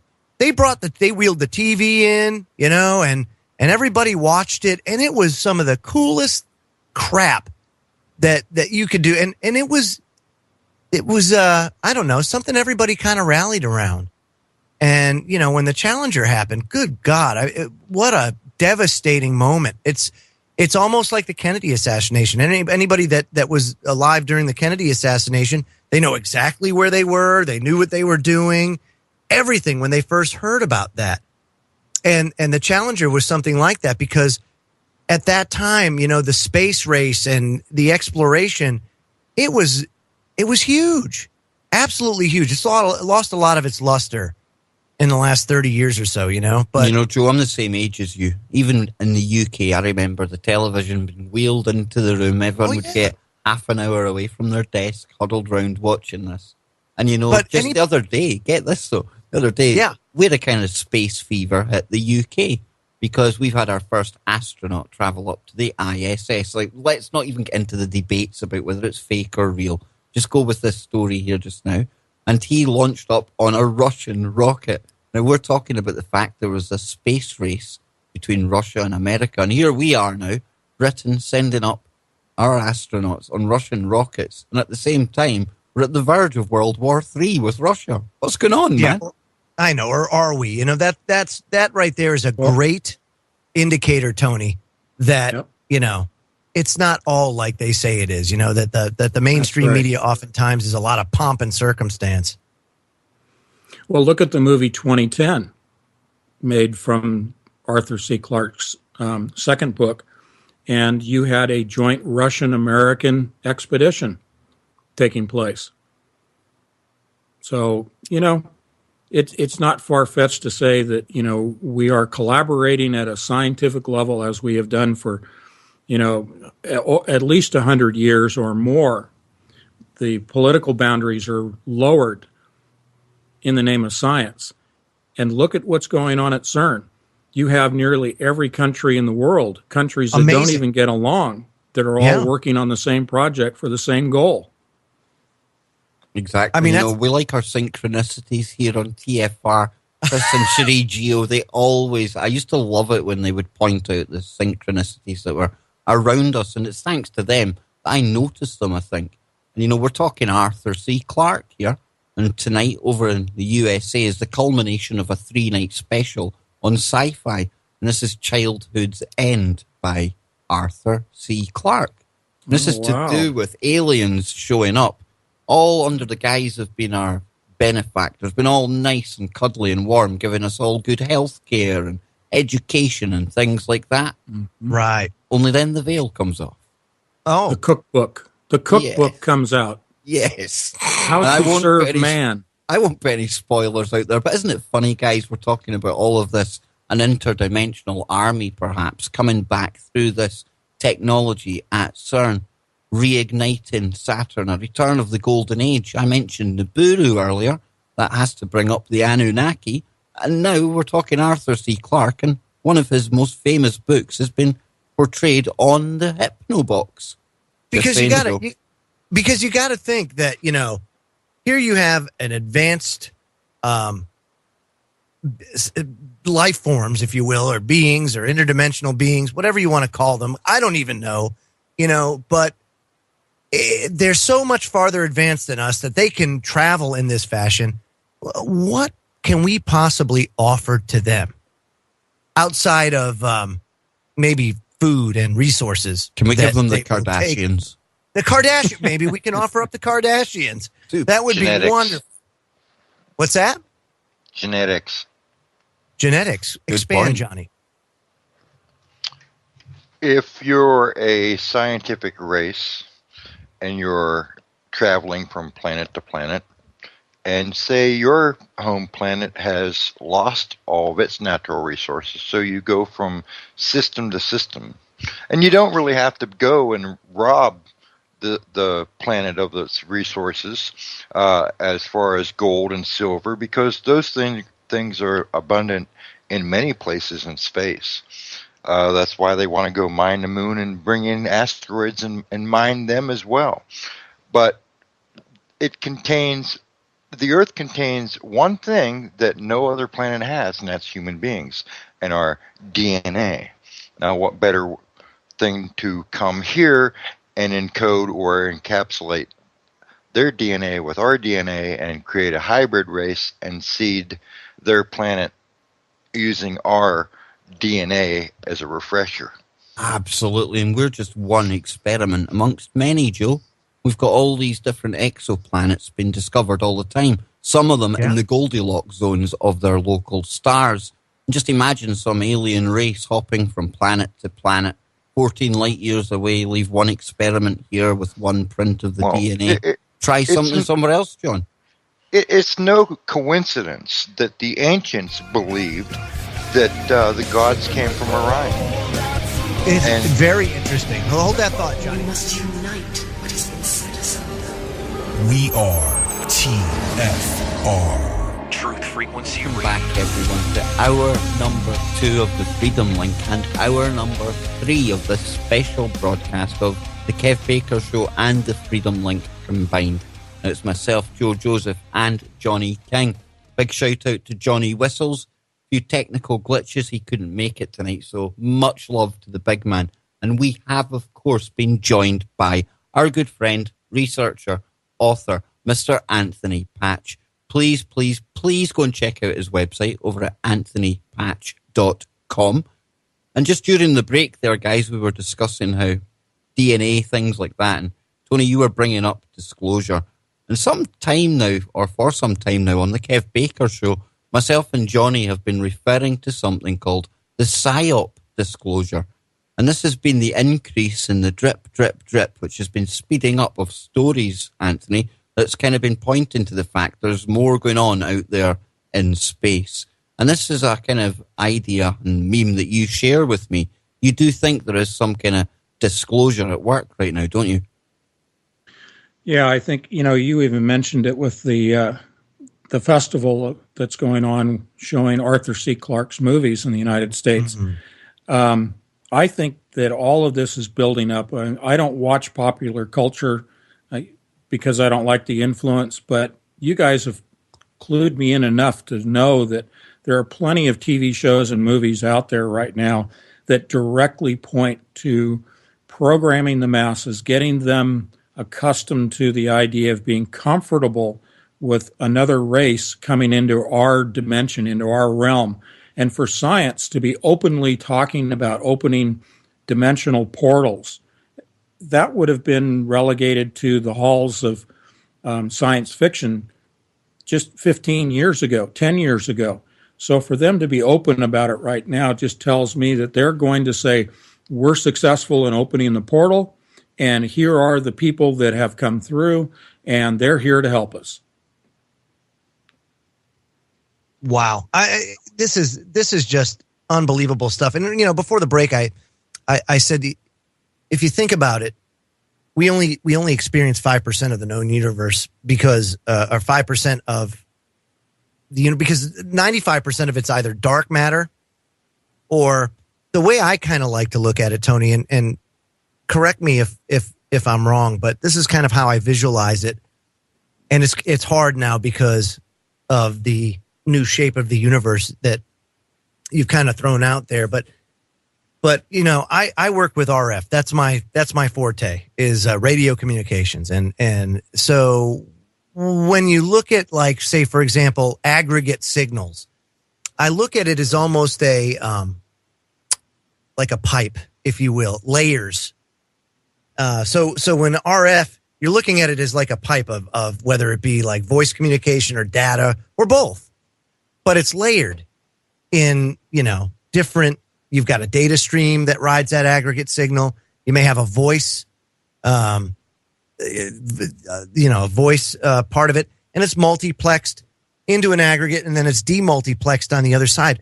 But it's layered, and that's kind of how I see these existence, like these layers of existence that exist that we call dimensions, and how much we're actually not experiencing, yet we are. We are and we're not at the same time. It's unbelievable. Well, and I'm so glad.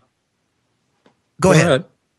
When we talk about spiritual connections and spiritual communication and the rituals and the occult practices, talking to the other side and getting information from the other side, sure, that's all part of frequencies and layers, and we're not tuned into all of them. I totally agree with your analogy.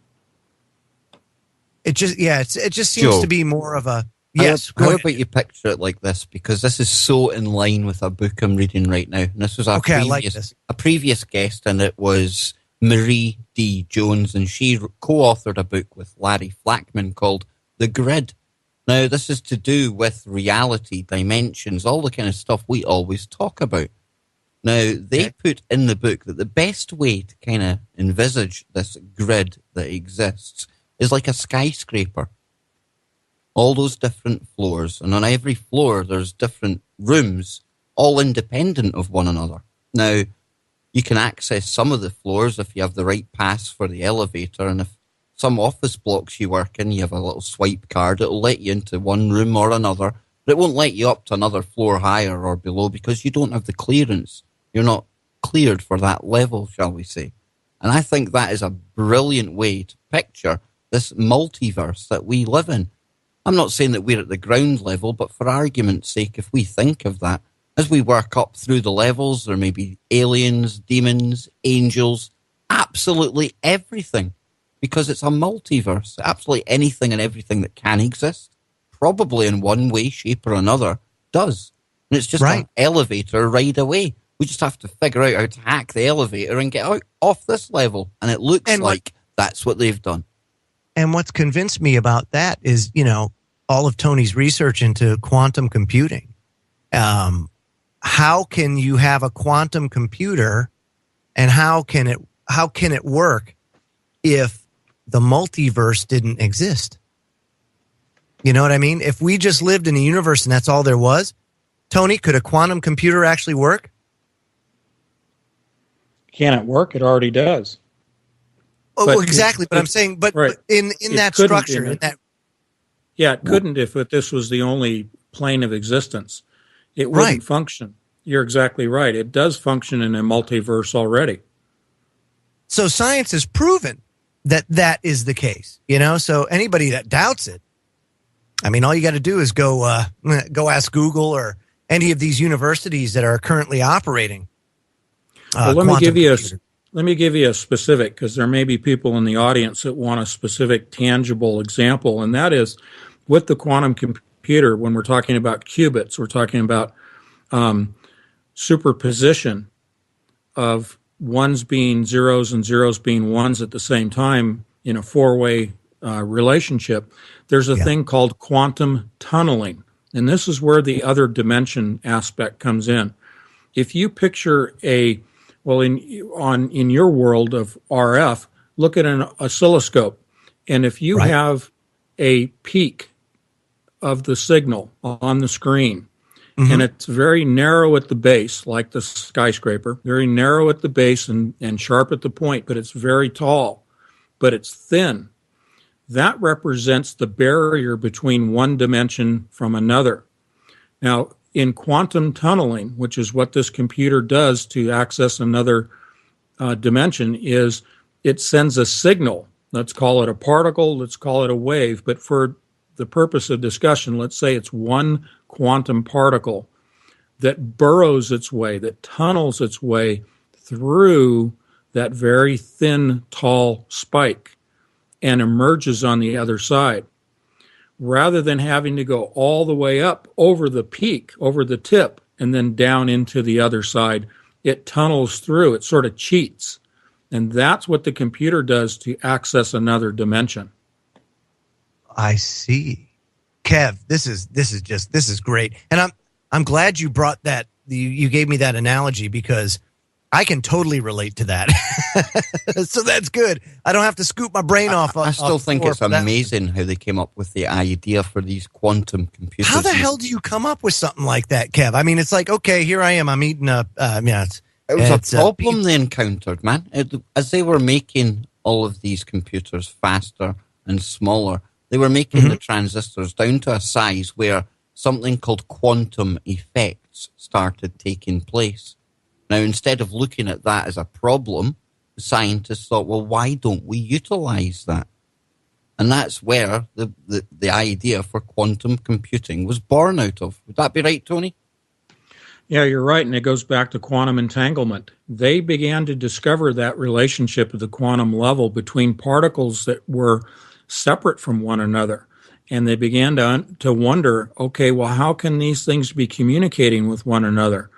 And that's where they arrived at the idea of quantum entanglement, that they are actually communicating with each other across vast distances. And when we talk about aliens and them not coming from other planets, but they're coming from another dimension, they're coming from another dimension in the same manner in which particles communicate with each other.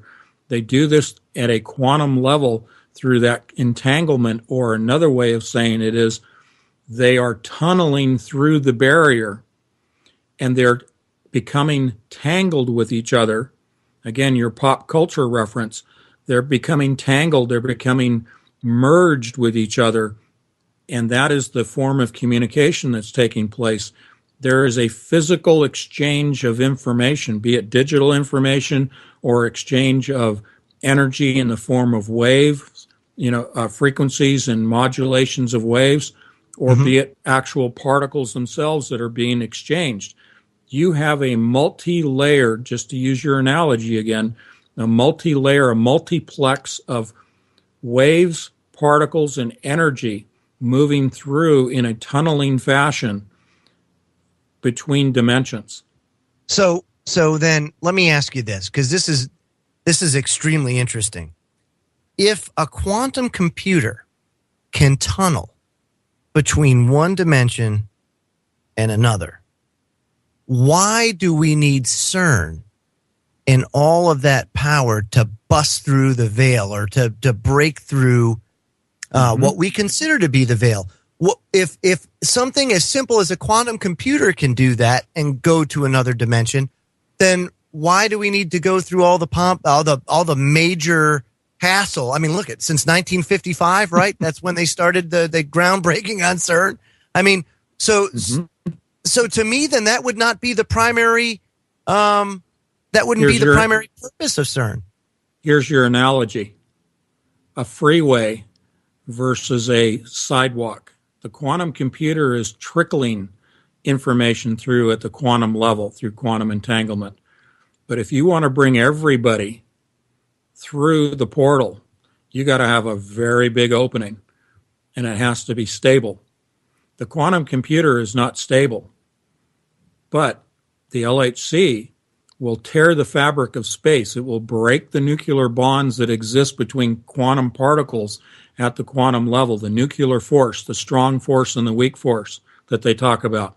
They need to break the strong force, the nuclear bond. It's not an explosion.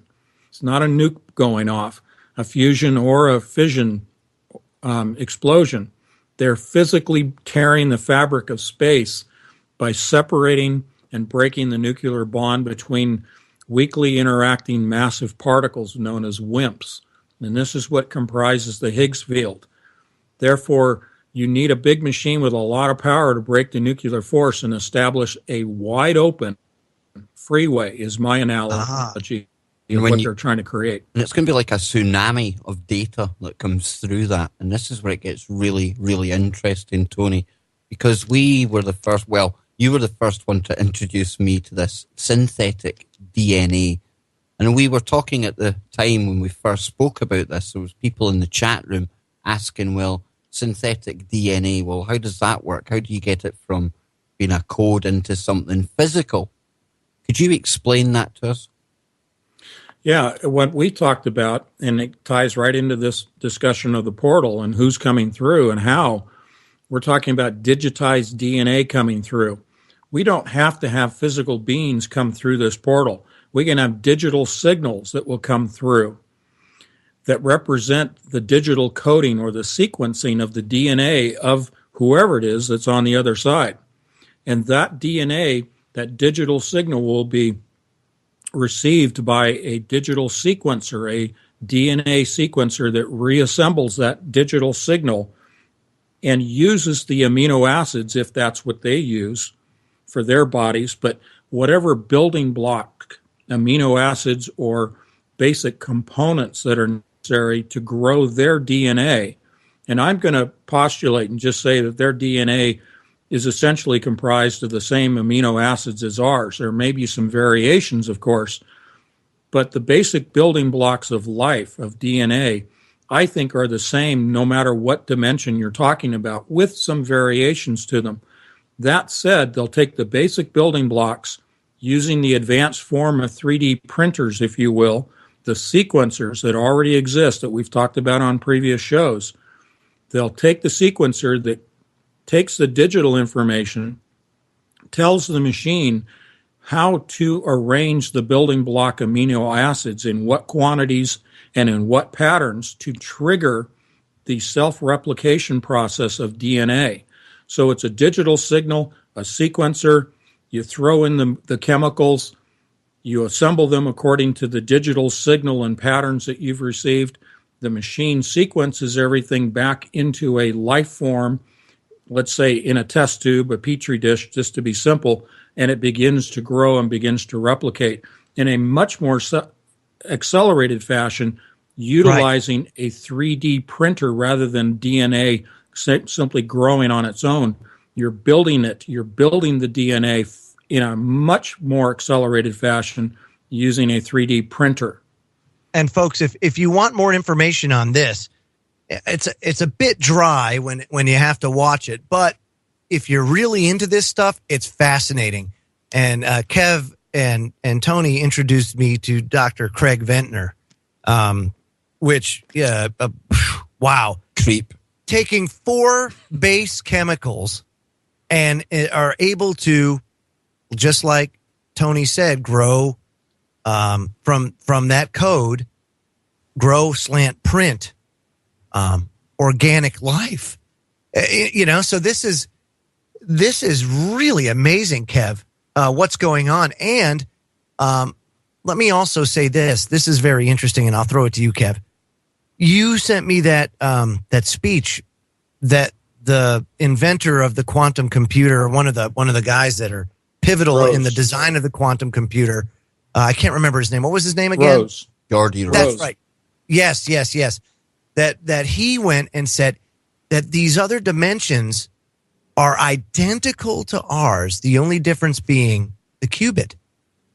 So if that's the case, then I believe you're absolutely right that it could be that the base chemicals would be the same. The building blocks of life would be the same across dimensions. The thing is, would it even matter? Because as long as they know what chemicals to use, they'll be able to recombine them anyway. Because they'll have the code. Yeah, we've brought up Craig Ventnor. What a creepy character he is. But it just shows how all of this, again, synchronicity, it all connects. Because he was the man that cracked the human genome. And he was the first person to ever publish his own genetic code online. Now, how did he crack the human genome? I hear you all asking, if you haven't fallen off your chairs yet. Well, he used particle accelerators and something called synchrotrons. Is that not right, Tony?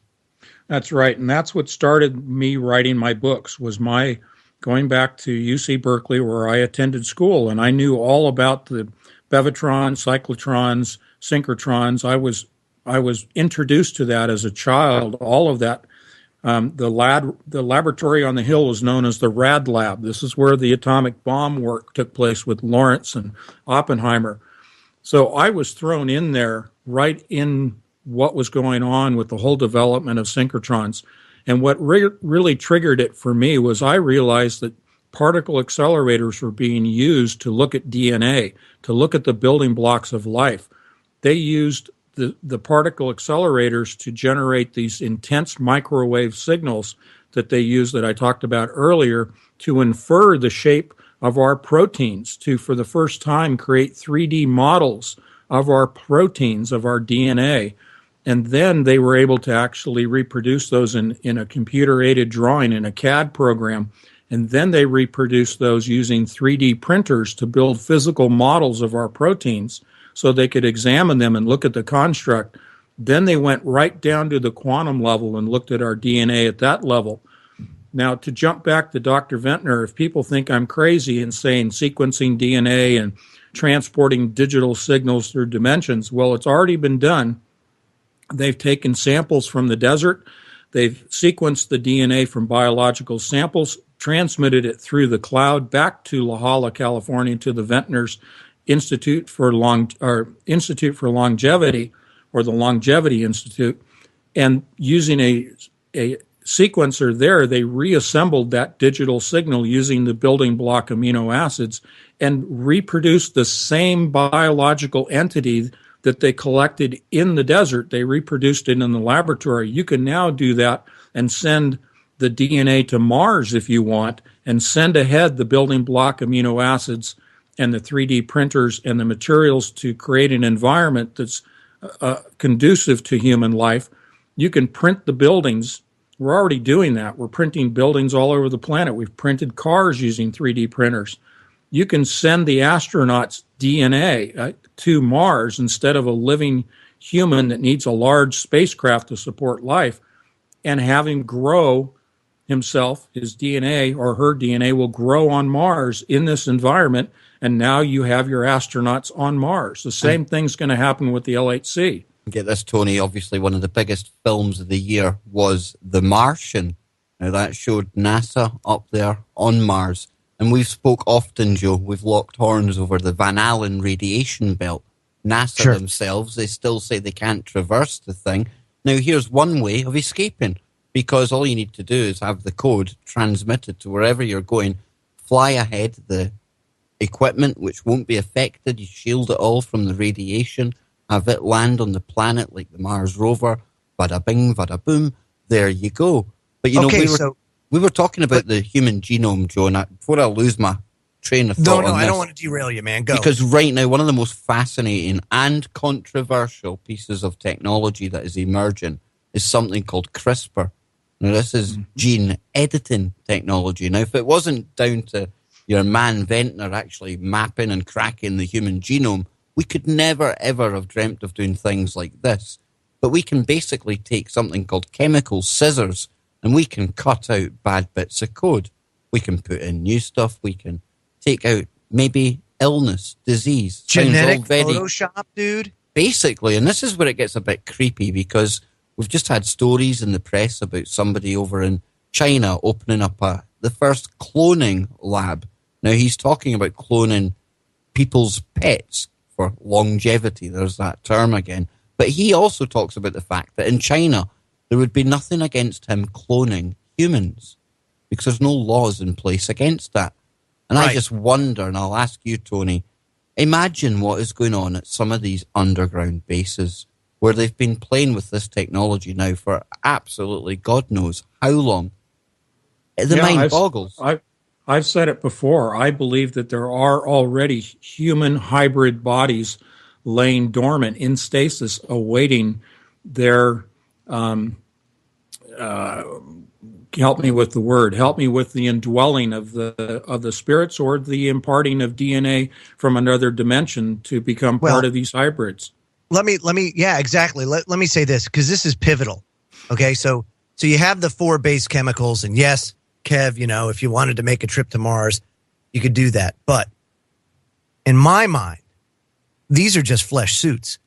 So all you're doing is printing the suit. But it's what goes in, what populates that suit that's important. How do you transfer that? You know what I mean? It's not. I don't think that. We're not just talking about memory patterns here. We're talking about the essence of life. I mean, that's not as easy as just. That's just why printing. I look upon this kind of thing as satanic, Joe. These clones won't have any soul, any energy that makes us us. I mean, in reality, you're sitting in a skin spacesuit right now, and so am I. And the only difference between this spacesuit and the one they print on Mars will be me, because this is just flesh and bone. The real me is the person that energy. It's the consciousness, right? Yes, that's exactly, what I'm saying. man. So, what consciousness are they putting into these flesh suits? And that is where I think this all comes together, like Tony was saying, that they open the door. They open the door for this stuff to come in. And what consciousness populates that is what is very troubling to me, because they can't exist in our dimension unless they have a suit like us, So, and that takes us full circle. Yeah. It takes us full circle to why are they trying to reconnect with Saturn? Why are they trying to create the environment of the golden age with the plasma sheath around Saturn and around the Earth? We've talked about terraforming the planet before for a new race of beings. This is what's going on. Saturn, with that plasma connected to the Earth, is going to energize our magnetosphere, and it is going to energize it so that we have now a identical plasma sheath around the planet as will exist at Saturn. And the creatures that lived, the humanoids, if you will, that lived on Earth when it was part of Saturn, part of that plasma sheath, is what they're trying to bring to this planet. Those humanoids they're trying to bring to this planet that existed back when Saturn and the Earth were not part of the solar system. And that plasma sheath is what is part of the terraforming process that we see taking place right now because of the LHC and HARP. And I truly believe, based on my research, that life existed prior to human beings here. Correct. So that's what's pivotal, is that this is not human. Look at, you can even look, and we got to go to break, but when we come back, we'll discuss that, because I think it's very important. Real people, real radio. Initiating the truth frequency. This is Truth Frequency Radio. Okay, can you hear us now, Lucky? We seem to have been... Okay, so we're good. Boy, that's just hard. I got derailed there. Okay, so we've made this... Okay, thanks. We've made this connection. Now, I have to ask you, Tony, in the last segment, timetable-wise, first of all, I don't like to say dates and times and all that kind of stuff, but it would appear to me that based on the progress of this technology, that they have a not only just a culmination or they're close to achieving their goal, they're also close to achieving a new race, which just seems to be mind-boggling, at least to me. Can you expand on that a little bit?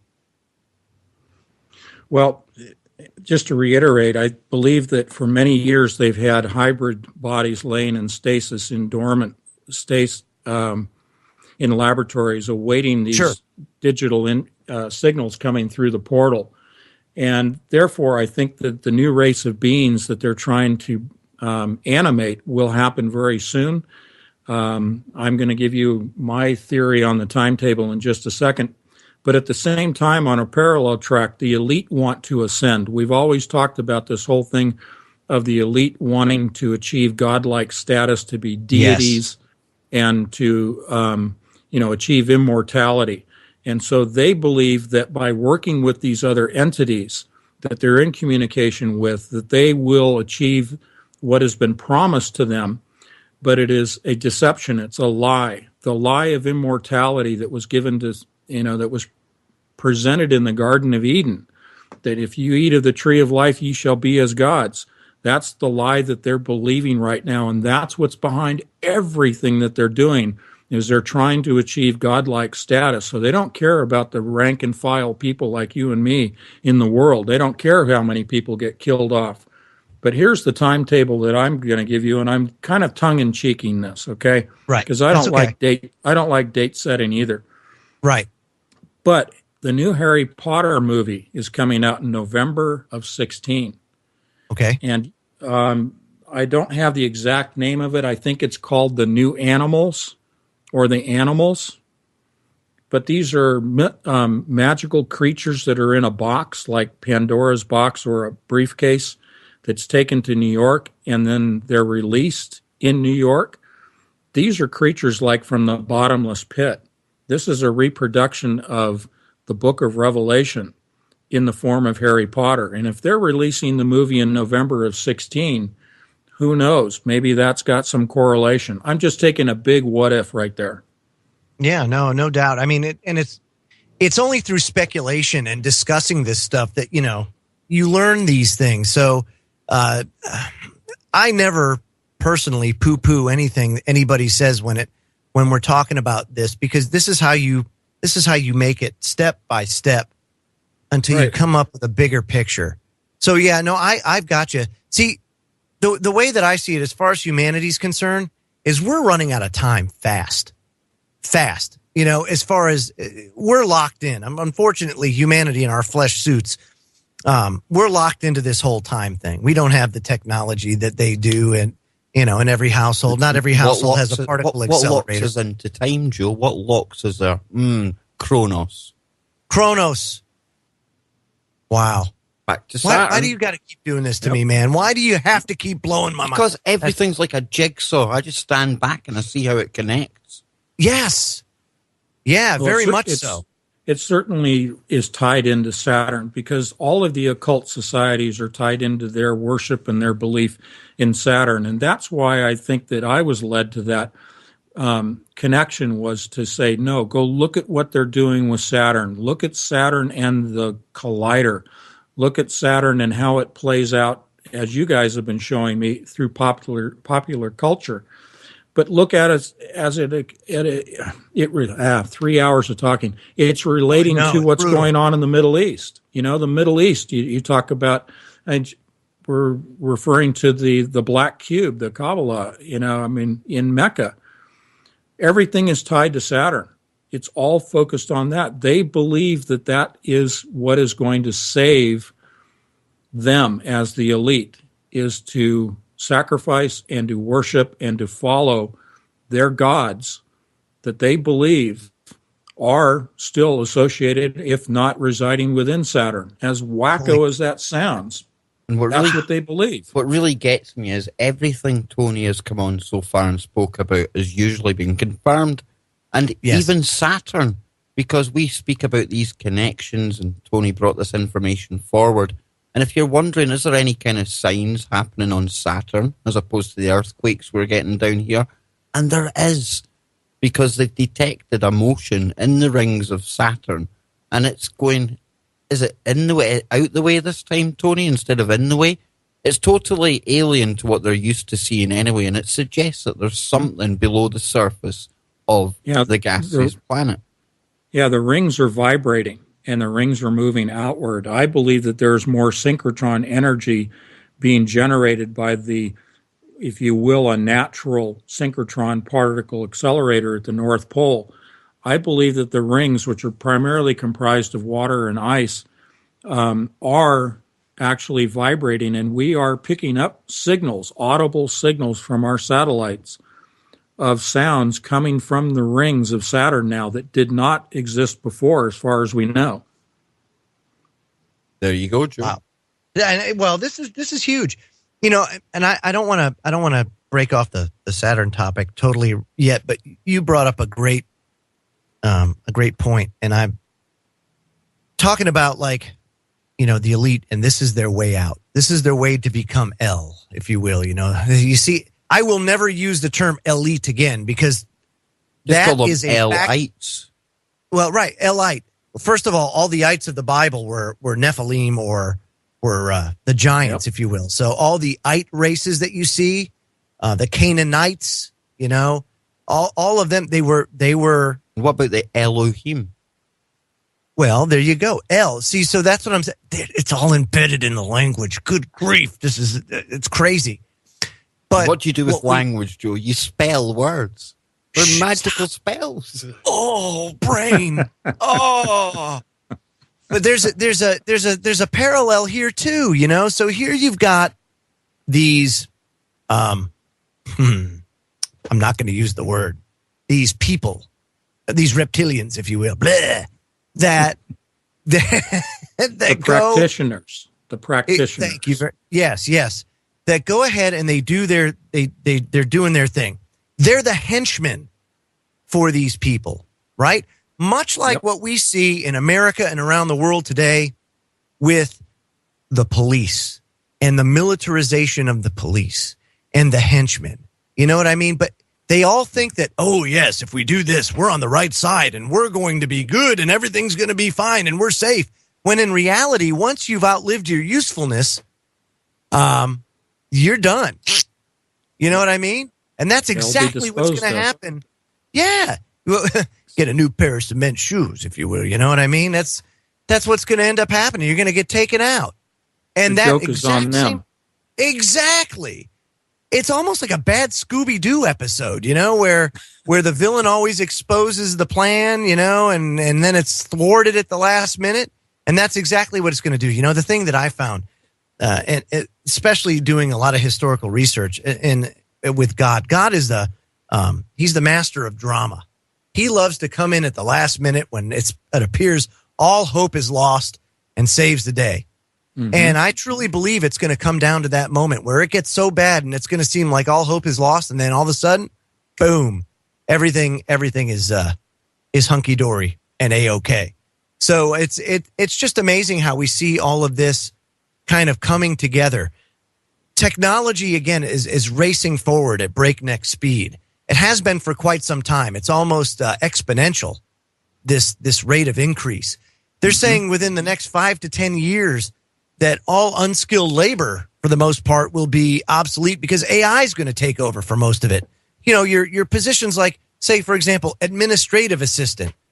Why would you need that when you can have AI do everything for you? Make appointments, answer phones, do things like that. And then you take that AI and you start to put it in organic printed bodies. Right. I mean, this kind of stuff. Holy moly. You know, they looked at data on Star Trek The Next Generation as something that was so far out, centuries ahead. I mean, we're almost there to where we can have androids. He's obsolete because he was a mechanical robot. We're talking about biologicals that are then indwelt with a spirit and also given artificial intelligence on top of it. Bang on. I mean, that is absolutely right. It actually is more advanced than that. I mean, this new race that we're talking about, Joe, its God will be AI in many respects. Wow. Satan and then hates, you look at Satan hates the human creature. He hates what God has created. That's why he's trying to reproduce in his image, in his mind, in his hubris, what he thinks should be the living creature, not God's creature. He wants his design to live and to kill off anything that God has created, including the planet. And look at what Satan's army is doing right now. If we look at the death cult, those black-robed fighters, or whatever you want to call them over in the Middle East, Joe, what are they doing? 9 times out of 10, they're going into these ancient sites and they're ripping down the old gods, the symbols of these ancient times. Yep. Can be no mistake there, surely, Joe. Tony? No, absolutely right. So these are demonic possessed individuals. Oh yeah, I mean, the way no bones about that, folks. I know we talk about how they're orchestrated and created by us here in the West, but it doesn't take away the fact that there are bloodthirsty, satanic psychopaths at work, and they're attracted to this evil right now. And see this whole Muslim thing? Think about it this way. Everything moves in cycles. Now we can go back and look at the Nazis. Well, they weren't Muslim, but they were evil. We can all agree they were evil. Religion doesn't come into this. Over the ages, evil represents itself and hides itself in so many forms. But it always comes out. And right now it's hijacked 1.7 billion people. And the Quran, maybe 100 years from now, it'll be back to the Bible. Who knows? It's just the way it goes. It cycles, Joe. It's evil. It's not a religion. It's evil. No, but even so, spirituality and religion to me are two separate things. Religion, you can do things religiously that have nothing to do with spirituality. Correct. You see what I'm saying? So religion has nothing to do with spirituality. I can draw a line and separate it. People can be religious about things. Has nothing to do with spirituality. There is a spiritual component to this, whether you like it or not, that exists and that is part of the plan. It's manifesting itself more and more. It's coming out of the dark and into our realm. Absolutely. Just like the Bible says in Daniel, that the secrets will be locked up until that time, the end times, when that knowledge will be revealed, when it starts, people start getting it. They start putting the pieces of the puzzle together for whatever reason, and how they come about it. I mean, we're watching it unfold before our eyes, but I can tell you, we're a part of that. You and me, all the guys, we are a part of that process of putting the pieces together for people so they can see it themselves. But just think about it, Tony. Look at where we were, let's just say circa 1986, because we're going into 2013. Or 2016, I'm sorry. I'm like, my mind is so shot right now. It's not even funny. But could you imagine where we would be? Look at how fast technology progressed from 86 to 2016, 30 years from now. I can't even envision it. I mean, I don't have a lot of hope for humanity in its present form. I really don't. Because we are a hair's breadth away from destruction, if you ask me. We are. And in Scripture, it says that like the birth pangs of a woman, they will come together closer and stronger. And we are seeing that increase in the birth pangs. And we are seeing that time is very short. And that's why people have to make a decision. I always say it. You can go to the light or you can go to the dark. However you want to quantify that or put a name or a label on it. For me, hey, I turn to Jesus. I turn to the Holy Spirit. I don't have any fear because of that. Exactly. And that's what I was going to say, because it doesn't matter what name we put on it. We all have faith and spirituality and believe in something. And myself and you, Joe, we were saying over the weekend, and I've been speaking to other people as well, it's not just us. We may have different beliefs. However, we're both sensing something very, very dark at work right now. I don't think it's any mistake that what we've been talking about tonight coincides with a time when this darkness is emerging. Right. And see, this portion is not like quantum physics in that whether or not you choose to observe it, it exists. It's there. they're using it. They believe. Like they oxygen, know. you don't have to believe in it. It's just Right, there. exactly. It's there.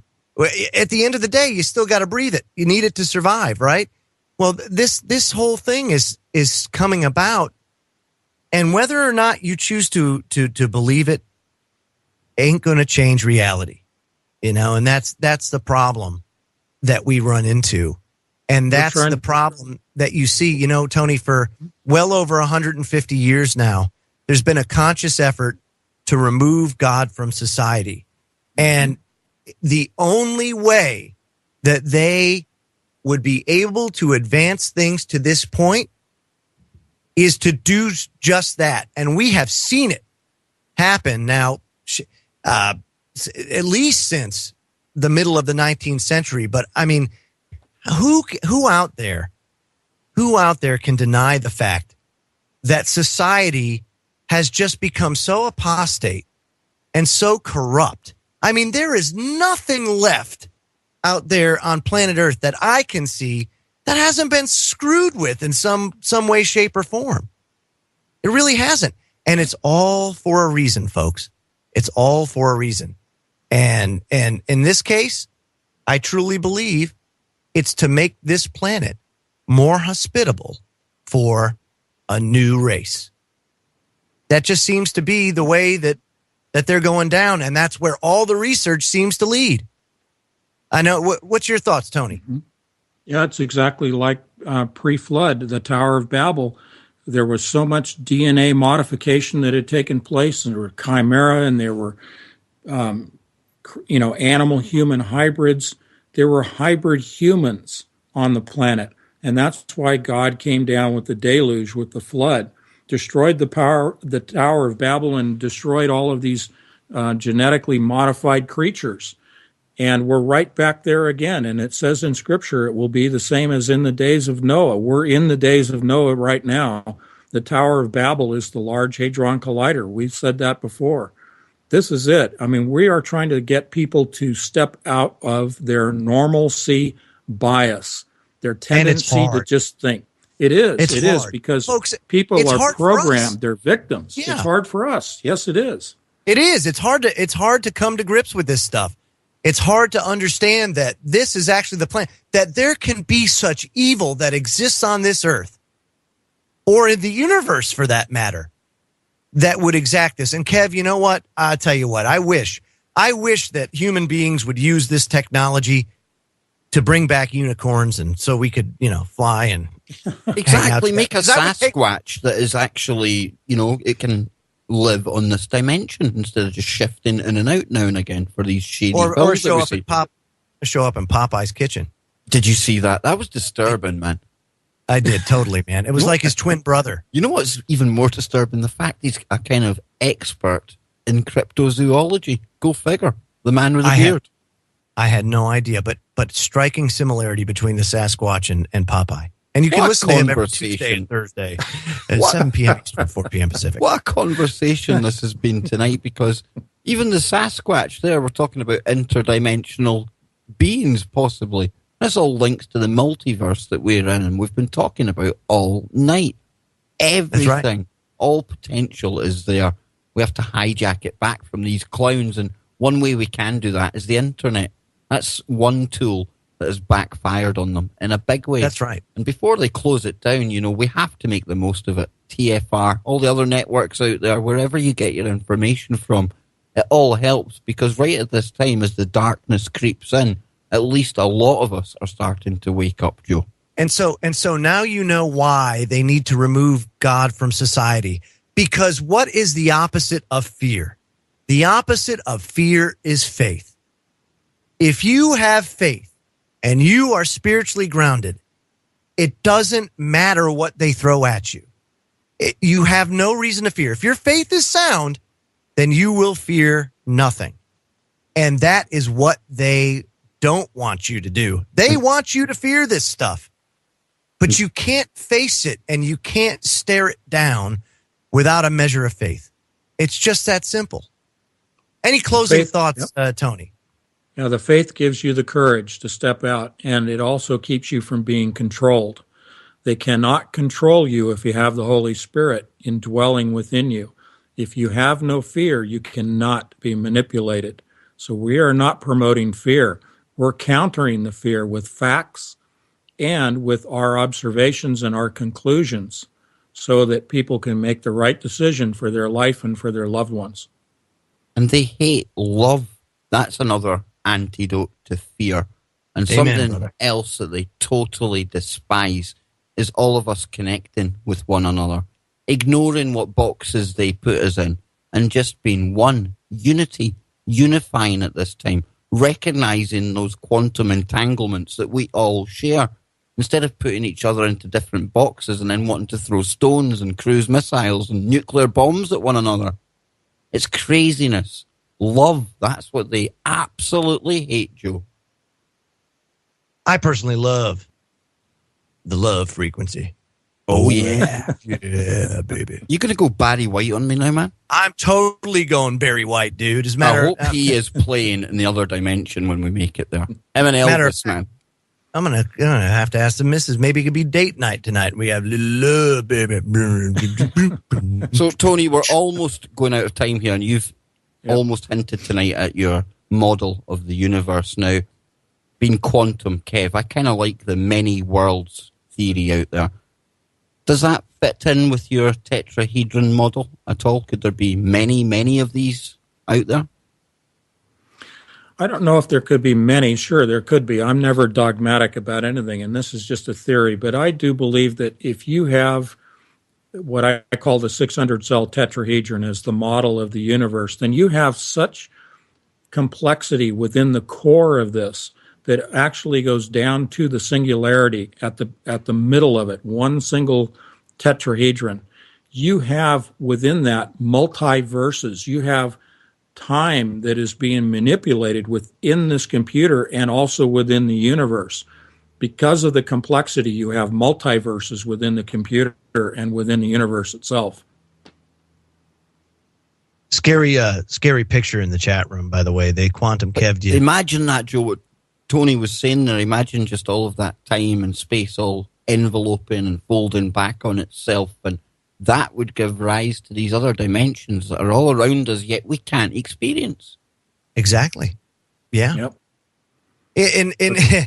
In all reality, too, I mean, think about it. It's like reality before was Lord of the Rings. It really was. And it's going to be Lord of the Rings again. Wow. Dragons and stuff, man. We're going to have dragons and stuff. Is the Queen going to fly out of Buckingham one morning? I don't know, man. You know?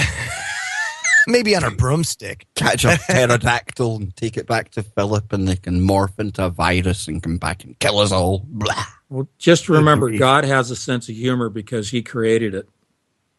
Absolutely. He'd have to. And He's by a the big way, drama queen when you think about it, isn't he? I got to plug. Coming up next is Mike and Chris on the Rundown Live, 9 p.m. Eastern, 6 p.m. Pacific, right here on Truth Frequency Radio, your protection from deception. And I want to thank you, Tony, for coming on and spending 3 hours with us that seemed like 15 minutes. I'll be honest with you. It was just, and again, this is one of those broadcasts. Kevin and I say it all the time. Well, that's the best one we've done in a while. No, this is really the best one we've done in a while. It just seems that we made that circle. We've come full circle. We've put it out there that in a way that we didn't really derail ourselves too bad. And I've got nothing but you to thank for that. So, Tony, I really do appreciate that. And, folks, Tony will be joining us here on TFR as a host here very shortly. So stay tuned for that, as he's going to have his very own broadcast with us. So something to look forward to. Thank you for having me on. It's been a great collaboration tonight. Absolutely. So stay tuned. Mike and Chris on the Rundown Live coming up next. And remember, folks, wherever you are, make it TFR. And in the spirit of Johnny Whistle, and do not touch that dial. But I was noticing things about to get dark. A bundle of protons he smashed all in glee. He said, it's the new year of light, and let there be. His eyes, how they twinkled. His smirk, how droll. I knew in an instant this experiment had taken its toll. For they had made it up to 14 teraelectron volts, or pardon me, for they had made it up to 14 TeV. They had found the God particle. Nimrod would be pleased. The stump of a pipe Higgs held tight in his teeth, and the smoke, it encircled his head like a wreath. I noticed the sky had rolled back like a scroll. It is Revelation 6:14. As Jesus saved your soul. Higgs couldn't believe he could cause a big bang. Then he shook and he laughed. Then a trumpet rang. I felt myself rise in a twinkle of an eye, leaving Higgs behind with all of his nuclei. He spoke not a word, but went straight to work and filled all the colliders with more protons to jerk. He then realized masses of people were gone into the big black hole. Had they been drawn? From heaven aloft, we looked down on Geneva. All who were left behind, none were believers. And I heard Jesus say, as we flew out of sight, I am the only one who can declare, let there be light. The end. How fantastic. Oh, man. I mean, talk about, well, that was so Tracy Garner wrote that. And Tony, thank you for posting that on your website. That was wonderful. Yeah, they can find that at anthonypatch.com over on the right side of my homepage. Tracy's a great fan. She's brilliant. I was stunned when I read that, and she is more than happy to have everybody spread that around. And I've just shared the link for that in the chat room, and everyone is blown away with that. It truly is a brilliant take. And Tony, that's been inspired by some of the information that you've brought forward to the public, because we can't rely on the scientists at CERN. But every step of the way, you have kept us well informed. Now, we've just wrapped up a current run of testing, I believe. What's the latest coming out of CERN, Tony? Yeah, they've shut down operations until mid next year. They're going to be changing the magnets out. They've got some experiments still going on at low levels, but basically the main ring is shut down for the next 6 months. And this was the run of PB to PB, lead on lead collisions that is just finished, folks. And that's seen the astronomical power level of 1 peta-electron volt reached, something again that Tony came on and spoke about. Now, when we spoke about that predicted power level, I asked Tony host, Mr. Johnny King. Johnny, it's great to have you here on the Kev Baker Show. I'm going to be jumping over onto your show. And are you looking forward to this, the resident wizard of TFR? Sure. I didn't know what to say. You're not used to that brilliant build-up, John. No. You're going to have to. I'm not a wizard. You're going to have to pop his head when you're all said and done and bring it back down to a more manageable level. You have to remember, I have to work with him on well, you see, at least 3 times a week. The listeners out there only get the benefit of hearing Johnny King sporadically on the Freedom Link. However, I am privy to some offline messages and some of the stuff that this guy comes out with. All I can say to the audience is listen to this man's every word, because he is so far ahead of the curve sometimes. It's unbelievable. And sometimes you'll look at the stuff he comes out with and go, nah, it just ain't going to happen. 9 times out of 10, the wizard is spot on. I'm not a wizard. So before I head into the chat room, I want to introduce tonight's returning guest, our good friend, researcher, author, Mr. Anthony Patch. Now, you guys have been listening to Anthony for almost a year right here on TFR. And I must say it is one of the proudest things I've done here was bringing Anthony to the network to speak to all of you out there. I went with my gut when I heard Anthony on Clyde Lewis's show, and something told me that this guy really knew what he was talking about. Not just about CERN, but about physics, the bigger picture as well. And I've been proven right time and time again. And all of us, absolutely all of us, are all the better for it and all the wiser for the shows that we've had with Mr. Patch. So, Tony, if you can deflate your head now, welcome back to the show. See if I can fit it through the doorway, guys. Come on. Thank you. It's great being back with you. This is my favorite time. Oh, it's like a guilty pleasure, this one. And I don't know if this is even a show tonight. I just wish Johnny Whistles was here, because it's great hanging out with friends, about to disseminate all of this great information and insight. And all the Wookiees out there in the chat room are sitting on the edge of their seats. So before we start, let me go and pay homage to all of these great people. We've got Joe Joseph, myself, and Johnny King will be kicking about in there somewhere. We've got Lucky, Penelope, Irish Pete, Adam, Angie, Bill, Carol. We've got Charles, Charlie, Christine, Daryl, and Daryl was feeling very disappointed that Whistles didn't make it tonight. We've got Do You Want to Know? Elvis, Emily, Gail. Self and Gail have got an early start for work tomorrow. How do we do it? We've got Iferian. We've got Kenneth Webb just sneaked into the chat room. John Teeter, Joy, Lichty, Mark, Matthew, Op Free World. Big shout out to Op Free World. You can check him out over on Twitter at Op Free World.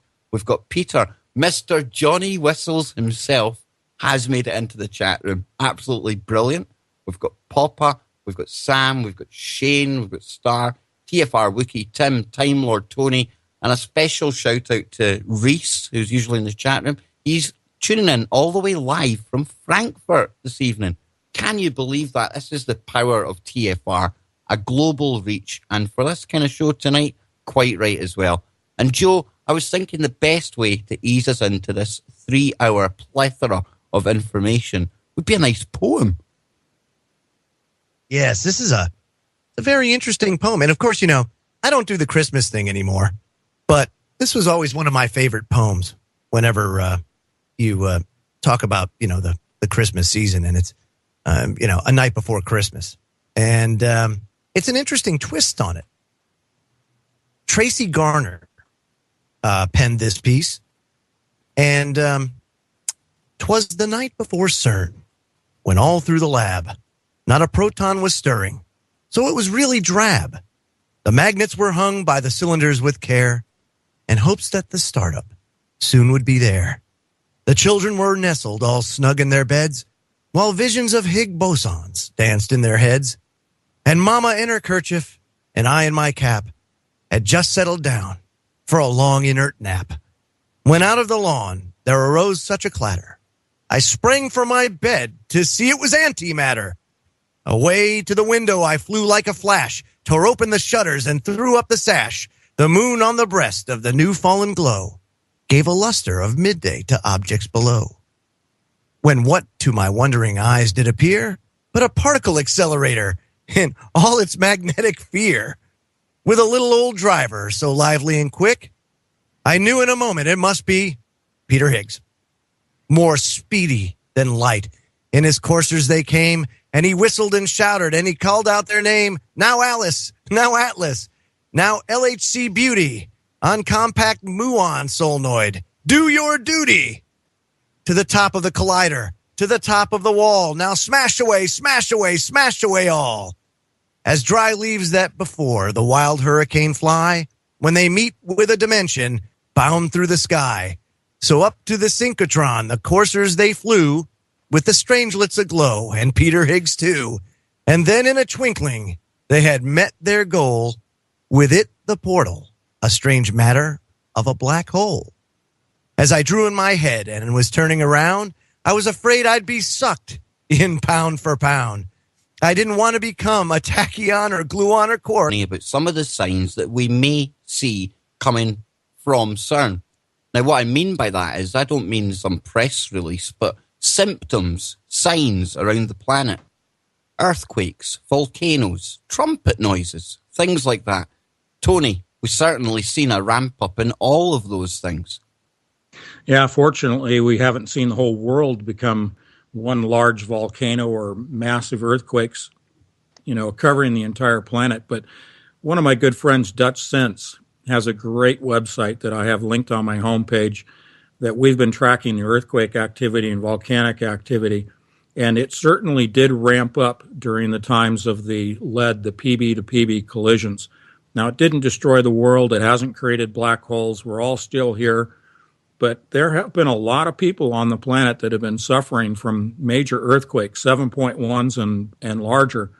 There have been strings of earthquakes over a 24-hour period running from down in Australia all up along through Japan and even into Alaska. So definitely the Ring of Fire is on fire. It is moving.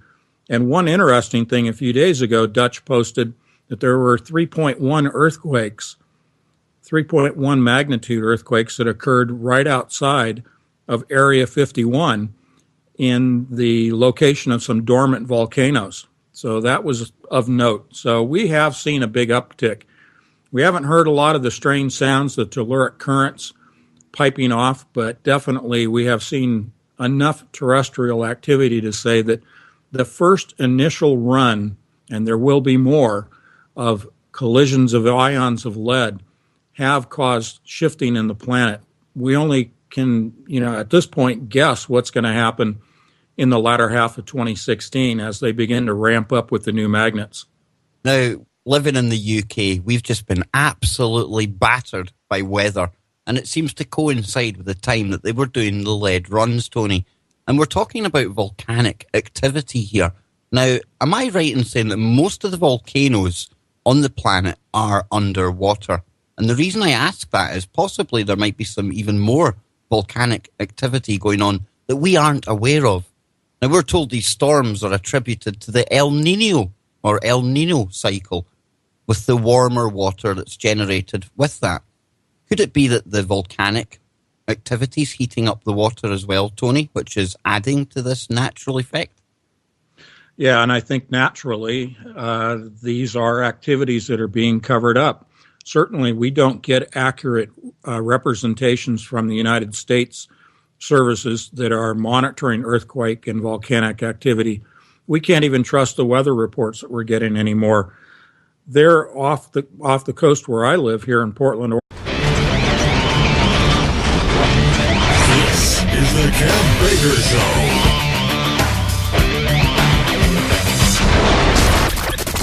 Good morning, good afternoon, good evening, wherever you may be. Welcome back to the Kev Baker Show with me, your host, Kev Baker. We are live. It is the 16th of December, and tonight we have got a very special broadcast indeed, because the Kev Baker Show is joining forces with Freedom Link Radio, and we're going to be putting on a 3-hour special for all of you great listeners out there. And it has to be one of my very, very favourite guests that I've ever had on the show during my time on TFR. And we are going to be welcoming back tonight Mr. Anthony Patch. That's right, folks. We're going all patchworks tonight. CERN, Saturn, electric universe, transhumanism, just to scrape the surface of some of the subjects that we will be covering tonight. But because we've got the Freedom Link with us tonight, that means we have got Joe Joseph and his co-host, Johnny King, on board. And before I go to them, I have to give a big shout out to Johnny Whistles. No, the rumours are not true. We haven't fallen out. I haven't sacked them. But the Gremlins have made their way into...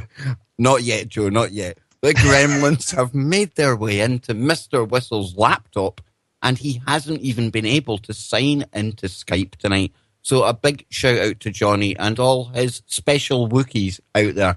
And that voice you heard in the background was, of course, my good friend, Mr. Joe Joseph. How you doing, buddy. Man? So I want to say something real quick to Whistles. You're out there. You're not alone, buddy. It took me a solid 2 hours to be able to get everything up and operational again. And my keyboard, my USB keyboard, that goes with my docking station, failed. I had to get another one. And Popeye went through a similar episode last night too, prior to his broadcast. So there's a lot of crazy crap going on, And certainly seems to be doing the rounds, Joe, that's for sure. And are we thinking there's nefarious things at work here? Would you stop with that crap already? There's nothing nefarious. It's called, here we are. We're a force for good and light. That's what we do, and these nefarious little imps. And if you remember the old Warner Brothers cartoons, the Gremlin, you remember him? Yeah, he lurks in the shadows and comes out when you least expect it and when you don't want it. And that's what happens. I mean, it's really that simple. I don't think it's MI6 or the NSA that are doing anything like that. But if they are listening, perhaps you'll learn something tonight. Excellent. So that's one way of putting it. This is going to be absolutely info-packed, guys. It's going to be brilliant. And Joe, like I said, has brought his co